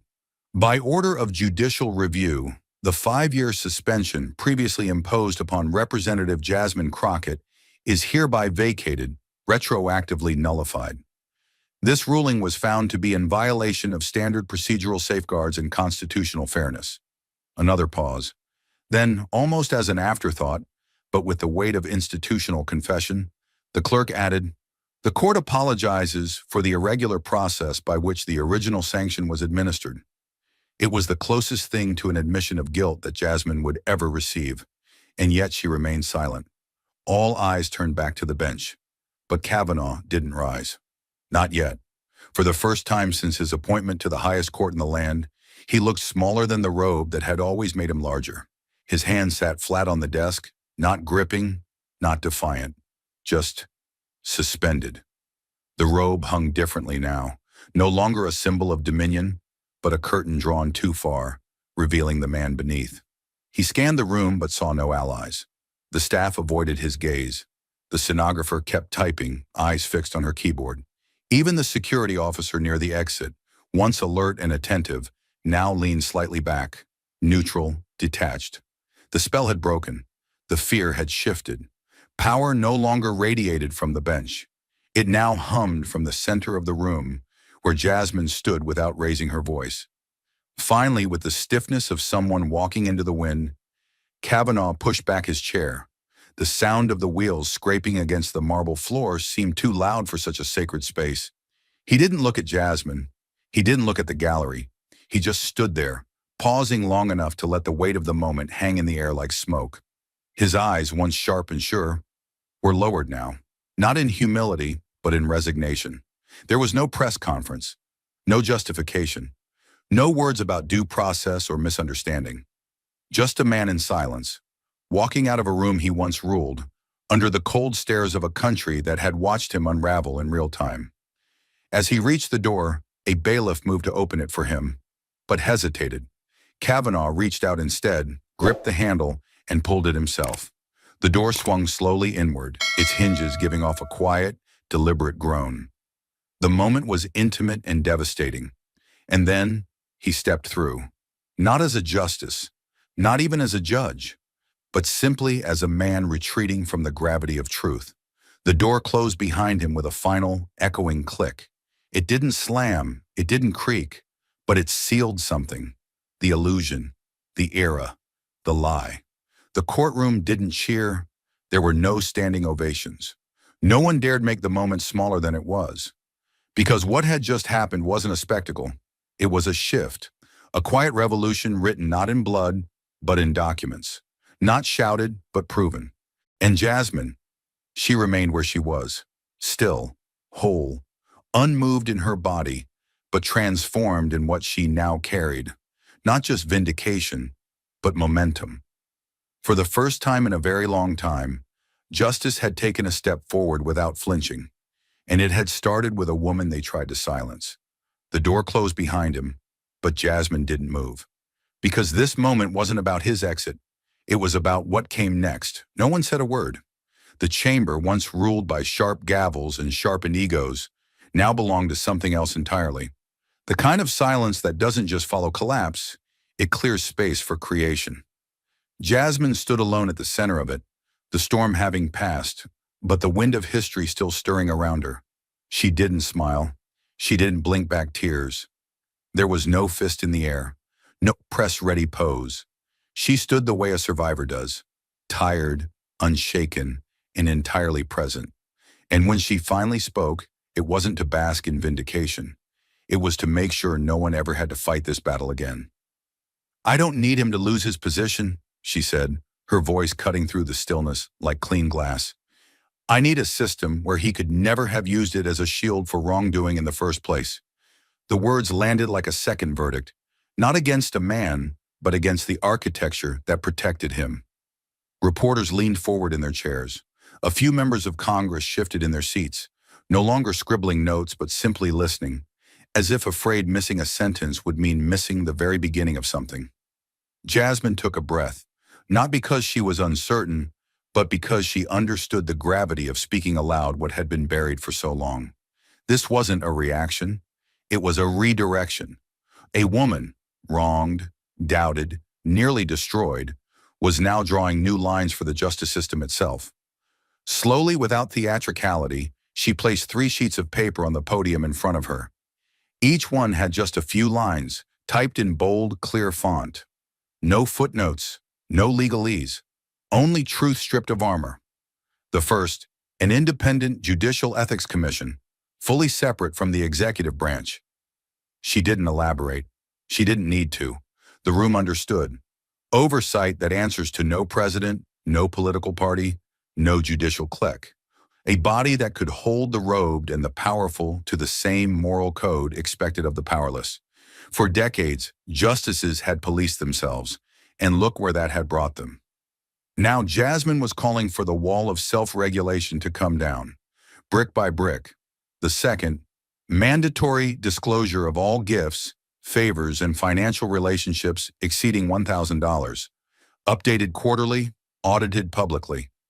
Some shifted uncomfortably. Jasmine noticed, but didn't flinch. This was the clause that would choke off the back-channel power brokers, the donors who gifted vacations in exchange for legal invisibility, the shell companies that masked influence as hospitality. "Justice," she said plainly, "cannot be bought in cigars, scotch, and invitations to the lodge." It was a line for the cameras, but it was also a line for history. And then came the third, perhaps the most important. She held the page up for everyone to see before saying the words. Absolute whistleblower protection for judicial staff, clerks, researchers, and court-adjacent personnel. There were murmurs now, not from the public, but from within. Jasmine didn't look away. "No woman," she said quietly, should be threatened into silence by the very office that claims to uphold the law. It wasn't performative. It was personal. The voice in the recording was no longer just evidence. It was policy waiting to be born. Jasmine let her final sentence hang in the air. Without protection for truth-tellers, the truth never gets told. No one interrupted. The room didn't break into applause. It wasn't that kind of moment. Instead, something deeper happened. Hands began to move. Not with defiance, but with intention. One by one, aides, staffers, and even sitting members of Congress began jotting notes. Some leaned toward their colleagues, whispering. Others took photos of the proposal sheets. No one raised objection. No one asked her to clarify. It was as if the chamber, after years of functioning like a machine of ritual and delay, had finally been shocked into focus. What Jasmine had just placed on the record wasn't a wish list. It was a roadmap out of rot, and the only question left was who would have the courage to follow it. She didn't wait for confirmation. She didn't demand support. She simply stood back from the podium, took a breath, and turned her gaze not toward the people on the dais, but toward the young interns sitting in the rear rows. The ones who had watched this hearing not as a story of power, but as a question of whether justice was still alive. Jasmine gave them a nod, subtle, silent, but unmistakably meant for them. In the hallway beyond the chamber, the media swarm had begun to mobilize again. Newsrooms were rewriting headlines in real time. Crockett reforms was trending within minutes. But inside the chamber, the moment remained untouched by noise, a historic silence. The kind of pause not filled with uncertainty, but with potential. One aide whispered, "It's already started." Another responded, "No, she just started it." And Jasmine? She walked out slowly, not victorious, not defiant, just steady, like someone who had finally put the burden down and picked up something better. Momentum tethered to principle. She didn't need the last word. She already had the first truth. The world outside the courtroom didn't wait for permission. It erupted. What started as a clipped live stream and a few stunned reporters walking out with shaking hands had within hours turned into something much larger, something far less controllable. Within 24 hours, the video of Jasmine confronting Justice Kavanaugh had been viewed over 70 million times. The full clip, unedited, uninterrupted, spread like electricity on every platform. It wasn't a speech. It was a rupture. The moment she read the DOJ memo, the look on Kavanaugh's face, the recording of the intern's trembling voice, and then the final line, "Do you believe accepting yachts and cash from litigants is somehow more ethical?" punched its way into the collective bloodstream of the country. Commentators didn't dissect it. They surrendered to it. No one could look away. That night, hashtags stormed to the top of every trending list across the nation. Kavanaugh files. Justice no privilege. Jasmine speaks truth. They weren't just slogans, they were pressure points. Thousands of law students posted clips of Jasmine's speech with captions like, "This is why I applied to law school." Veterans reposted the video and wrote, "I fought for this country so someone like her could finally say this aloud." Civil rights leaders called it the most significant courtroom moment since Anita Hill. Even in corners of the internet long divided by ideology, something had cracked. Not the rage, but the silence. It was no longer about left or right. It was about who the law serves and who it protects. Within Congress, the effect was instantaneous. At 10:42 a.m. the next morning, the Speaker of the House formally announced the creation of a special oversight committee, its mandate to investigate the judicial appointment and vetting process of every Supreme Court justice confirmed in the last 20 years. The resolution passed with bipartisan support within hours. Reporters on the Hill said they'd never seen legislative pens move that fast. Behind closed doors, aides whispered about what would come next. Closed-door hearings, subpoena power, classified clearance to unseal old ethics complaints buried during confirmation votes. And in private rooms across Washington, senior staffers began asking the question no one dared say aloud in public yet. If this is what's on the surface, what's underneath? Outside government, the ground moved too. Law professors rewrote entire lecture syllabi overnight. Universities began streaming Jasmine's testimony in ethics classes, constitutional law classes, even communication studies. One Harvard professor told CNN, "This is what institutional courage looks like. This is what precedent should respond to."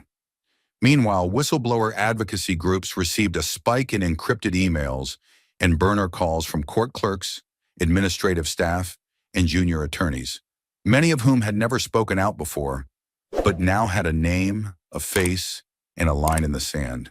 Jasmine had spoken the truth and survived. Now it was their turn. What had once been a closed culture was unraveling thread by thread.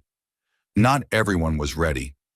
Inside the judicial branch, a panic spread in quieter ways. Long-standing judges, once shielded by seniority and silence, suddenly found themselves the subject of internal reviews. Financial disclosure websites saw surges in FOIA requests from watchdog organizations and local news outlets. One judicial ethics officer admitted anonymously to Politico, "We were told to expect protest. We weren't told to expect exposure." What made this different, what made it dangerous, wasn't just the proof. It was the tone. Jasmine hadn't shouted, she hadn't dramatized. She had simply revealed, and in doing so, forced the institutions to reveal themselves. Cable networks cleared their primetime schedules. MSNBC aired a 90-minute special called "The Truth Behind the Robe." Fox News was forced to cover the story after internal polling showed 62% of its own viewers had watched the clip. Even late-night hosts dropped the jokes. One opened with a single sentence, "Last night, America saw what it looks like when someone speaks truth in a place where lies used to sit." And yet through it all, Jasmine said nothing. No press tour, no victory lap, no self-congratulation. She refused offers from every major network, every morning show, every high-profile roundtable. Her team issued only one statement: Jasmine Crockett's work speaks for itself. And now, so must the system. Back in Texas, she returned to her district office as quietly as she had left it.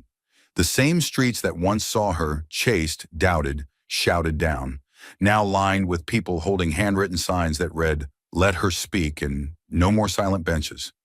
In one photo, a father knelt beside his young daughter, pointing to Jasmine as she passed and saying, "That's what courage looks like." She nodded in return. No speeches, just movement, just forward. But the earthquake was far from over. Inside the walls of the Capitol, something tectonic had shifted. Justice was no longer a word reserved for verdicts and ceremonies. It had become something active, sharp, demandable. And it had started, not in a war room, not on a campaign stage, but inside a federal courtroom where one woman alone, armed with truth, had faced power and refused to bow. From that confrontation came not chaos, but clarity. A nation had watched the system flinch. And for the first time in years, maybe decades, it had reason to believe it could still rise. Because the ground may have shaken. But the woman at the center of it all? She never did. And just like that, the cameras turned. But Jasmine did not. While news anchors raced to out-edit each other, and pundits argued over whether the hearing had marked the beginning or the end of something seismic, Jasmine disappeared. Not into hiding, but into reflection. For days, the media speculated, was she resting, negotiating a leadership bid, preparing to take a national stage? The truth was simpler and more dangerous to those in power. Jasmine didn't want a headline. She wanted a reckoning to outlive the spotlight. She declined every major network request.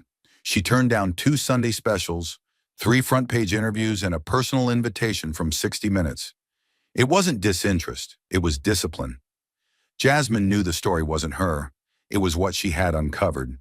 And so, when she finally spoke again, it wasn't with a microphone, it was with a pen. Her essay appeared online at 6 a.m. sharp, published not through a campaign surrogate or media consultant, but directly through The Atlantic. The headline was stark: no punctuation, no apology, just one line. Justice does not come from a black robe. It comes from light aimed at the places power fears most, the truth. The piece was less than 800 words, but it hit harder than any closing argument she'd ever delivered in court. She didn't repeat the hearing. She didn't name names. Instead, she stripped the theater from justice and asked America to look behind the curtain.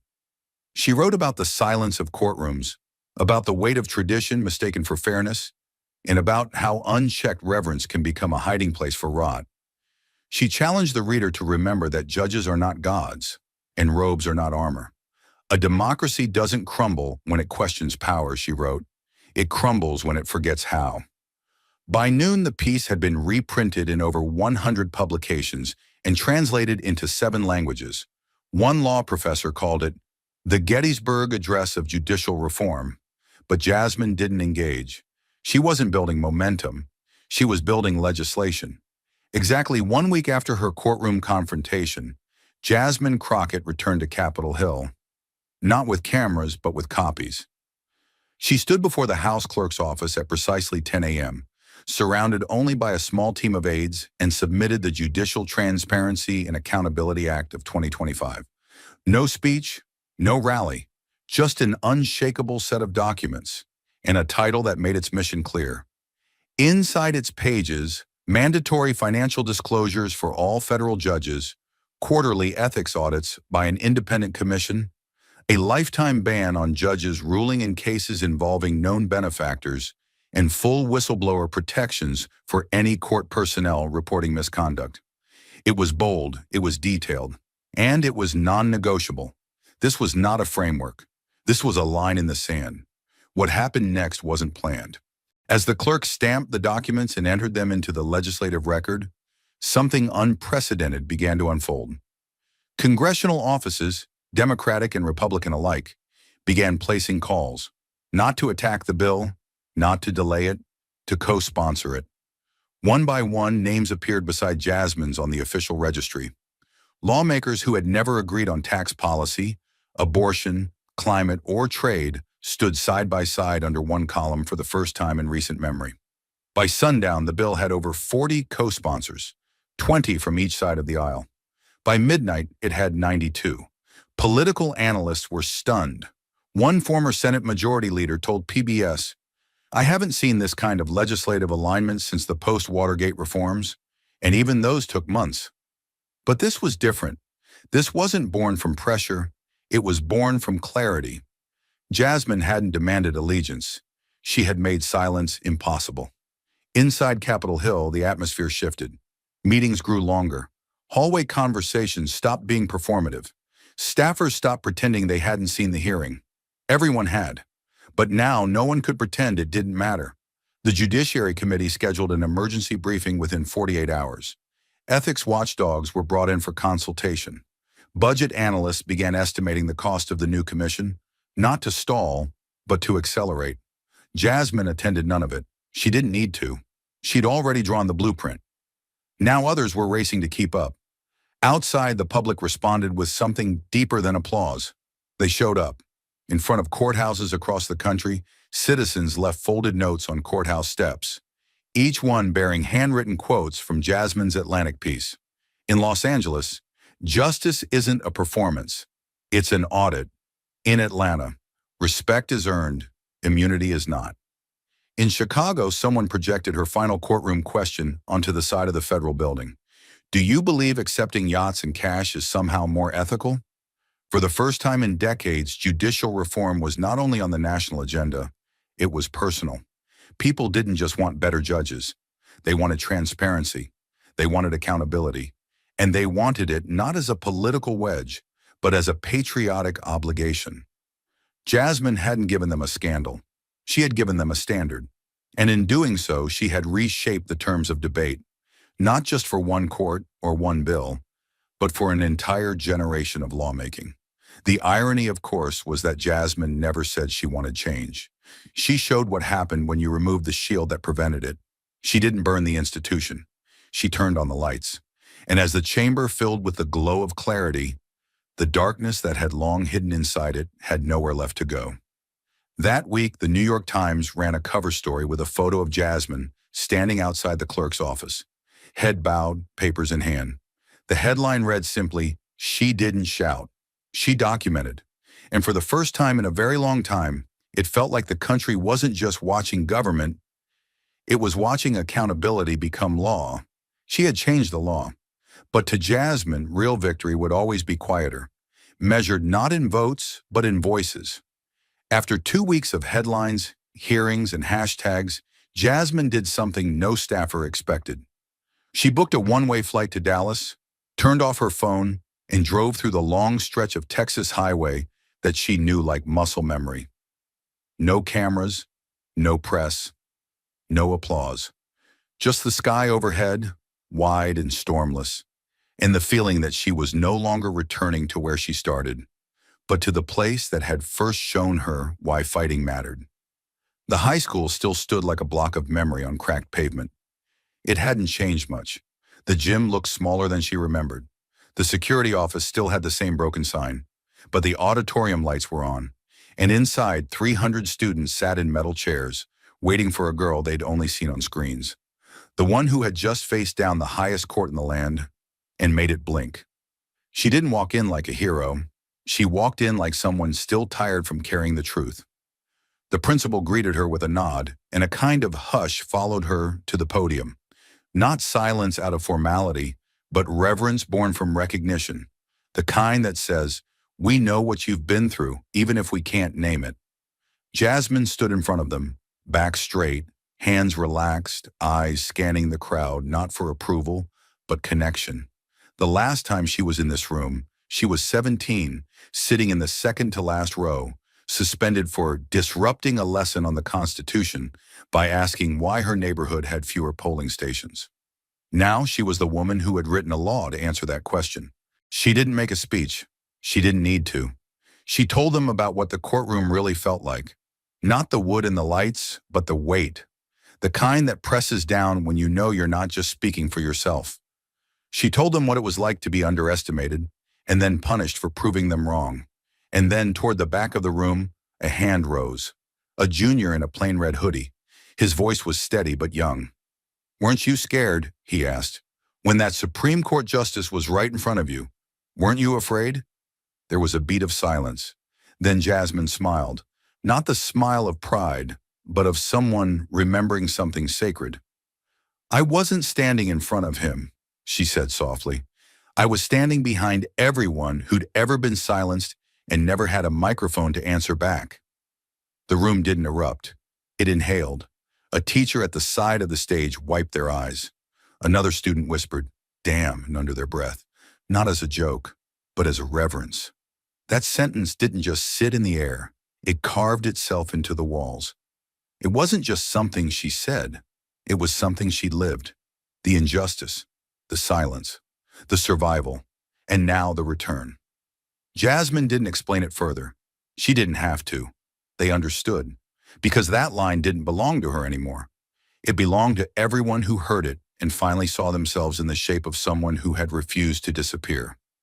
Word of the visit spread, but Jasmine still refused interviews. Instead, 2 days later, someone posted a photo online. It was taken from inside the main reading room of Columbia Law School, the very school that once rejected Jasmine's application due to insufficient academic fit. In the photo, etched in bronze across the entrance wall, were her words, "I wasn't standing in front of him. I was standing behind everyone who'd ever been silenced and never had a microphone to answer back." No caption, just the quote. And beneath it, in smaller font, Jasmine Crockett, Congressional Hearing Transcript, 2025. The post went viral within hours, not because it was flashy, but because it was final. A full circle moment written not in triumph, but in truth. The kind of legacy that can't be awarded, only earned. Law students began posting photos beside it. Professors rearranged syllabi to include her case study. Civil rights groups submitted proposals to adopt the quote as part of ethics training. And back in Texas, Jasmine received a letter, handwritten, no return address. It said, "You stood for me before I even knew what to ask for. Now I know. I'll take it from here." She didn't reply. She didn't need to, because the mission was never to finish the fight. It was to make sure no one ever stood alone in it again. She had walked off the stage, but the moment kept walking with her. It trailed behind her not like glory but like gravity, tethering every step she took to the weight of those who came before her and the eyes of those who would come next. In every hallway she entered, every courthouse she passed, Jasmine could feel the shift, not in architecture, but in expectation. People didn't look at her like a headline. They looked at her like a mirror. And in that mirror was a question no one had dared ask out loud in a courtroom like the one she had stood in. What if truth isn't the threat, but the cure? Her story had become more than an act of resistance. It had become a challenge to a nation's conscience. The gavel had fallen, the cameras had shut off, but the reckoning was just beginning. Because truth doesn't leave when the lights do. It lingers, it echoes, it becomes a standard. And what Jasmine did wasn't just about one man in one robe on one bench. It was about an entire system that had learned to confuse ritual with righteousness. For decades, Americans had been taught that judges wore robes because they were neutral, not because they were hidden. That verdicts were law, not leverage. That precedent was sacred, no matter what injustice it protected. But Jasmine didn't come to court to ask questions. She came to answer them. She came with receipts, not rage, with truth, not spectacle. She didn't need to scream. She needed only to speak with the kind of clarity that left no place for excuses to hide. And in doing so, she showed the world that silence is not professionalism. It's complicity dressed as decorum. And what she stood against was far more insidious than corruption. It was comfort. The kind of comfort that lets power police itself, that lets judges rule on ethics while excusing their own, that lets procedural words like inadmissible erase real lives. Jasmine stood in a room where the expectation was silence, and she brought daylight. She peeled back the layers of decorum to show that even the most sophisticated machinery of law can be a cage if no one questions its gears. And in that room, she did what few had done before. She broke the illusion, not with spectacle, but with sequence, fact by fact, file by file. And when the robe trembled, it wasn't because she shouted, it was because she didn't have to. The lesson wasn't that power falls easily, it's that power shifts when someone holds the line long enough. Jasmine held it, through suspension, through character assassination, through veiled threats in hallways and closed-door whispers that warned her this would follow her forever. And still she stood. Not because she was invincible, but because she refused to be invisible. Every time she walked back into that courtroom, she brought with her every girl told her voice was too sharp. Every intern warned to be grateful, not difficult. Every public defender who had to choose between justice and their next paycheck. She walked in as one, but she stood for many. And when the moment came, she didn't use it to punish, she used it to propose. That was the real lesson. Accountability isn't vengeance, it's repair. And repair begins when truth becomes policy. Because Jasmine didn't just speak, she legislated. The Judicial Transparency and Accountability Act wasn't just a response, it was a roadmap. A declaration that power, if it is to be trusted, must be measured, monitored, and made answerable. Her proposals were simple but seismic. Public audits, ethical independence, and protection for those who dared tell the truth. It wasn't radical, it was overdue. And the fact that it was treated like revolution proved just how long justice had been starved of reform. Jasmine didn't just ask the country to believe her, she gave them the tools to believe in the law again. And the law, for the first time in a long time, began to feel like it belonged to the people, not the powerful. The courthouse that once silenced whistleblowers now displayed her words on the lobby wall. Law schools that once rejected her now taught her argument in first-year classes. Her quote had become scripture in the places that once called her too much. And that, perhaps, was the most human truth of all. That change doesn't come from being allowed in. It comes from walking in anyway, from breaking the frame, from standing where you were told you didn't belong and refusing to leave quietly. Jasmine had done that. And because she had, a door was now open, not just for women or people of color or the silenced, but for truth itself. And yet, in all of this, she never called herself brave. She didn't wear the moment like armor. She didn't turn it into a brand. She turned it into a baton, something to be handed off to students, to voters, to clerks too afraid to name what they'd seen until now. Because the story Jasmine lived is not a singular triumph. It is a blueprint for moral defiance in a world that rewards complicity. It is a reminder that the most radical thing you can do in a broken institution is refuse to break. And when you do, something rare happens. The institution begins to bend instead. That's the lesson. That justice is not born in robes, rituals, or rankings. It is born in people who risk themselves to protect what the system forgot. It is born when courage looks like clarity, when survival becomes structure, when one voice becomes enough to start a reckoning.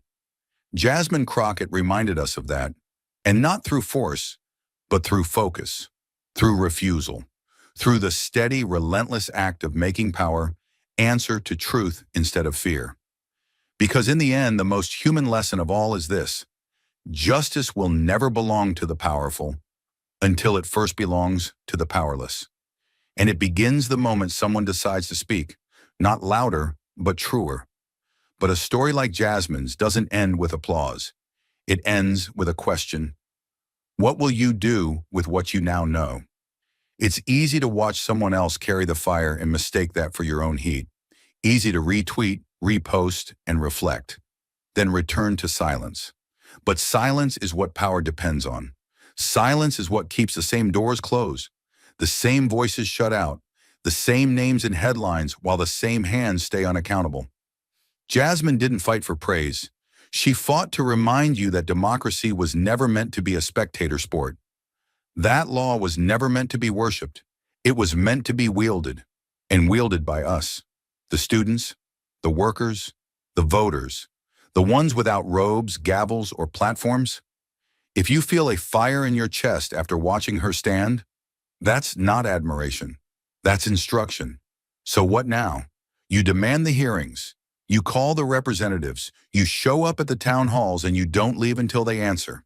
You read the Judicial Transparency and Accountability Act, and then you ask, who in your state hasn't co-sponsored it yet, and why? You take Jasmine's words, you post them on walls, in classrooms, on courthouse steps, not because it's trendy, but because it's necessary. You protect whistleblowers. You believe survivors. You fund public defenders. You don't wait for someone to ask for your voice. You offer it, knowing it could be the one that breaks open the silence someone else is trapped inside. Because injustice isn't some distant villain. It's a machine powered by quiet. And right now your voice is voltage. You don't have to stand in a courtroom to stand for justice, but you do have to stand somewhere. Thank you for watching until this moment and for standing with us on this journey for justice. Your support means everything. Like, subscribe, and turn on notifications so you never miss what's next. And we'd love to hear your thoughts. Leave a comment below and let us know what moved you most in this story. Together, our voices make a difference.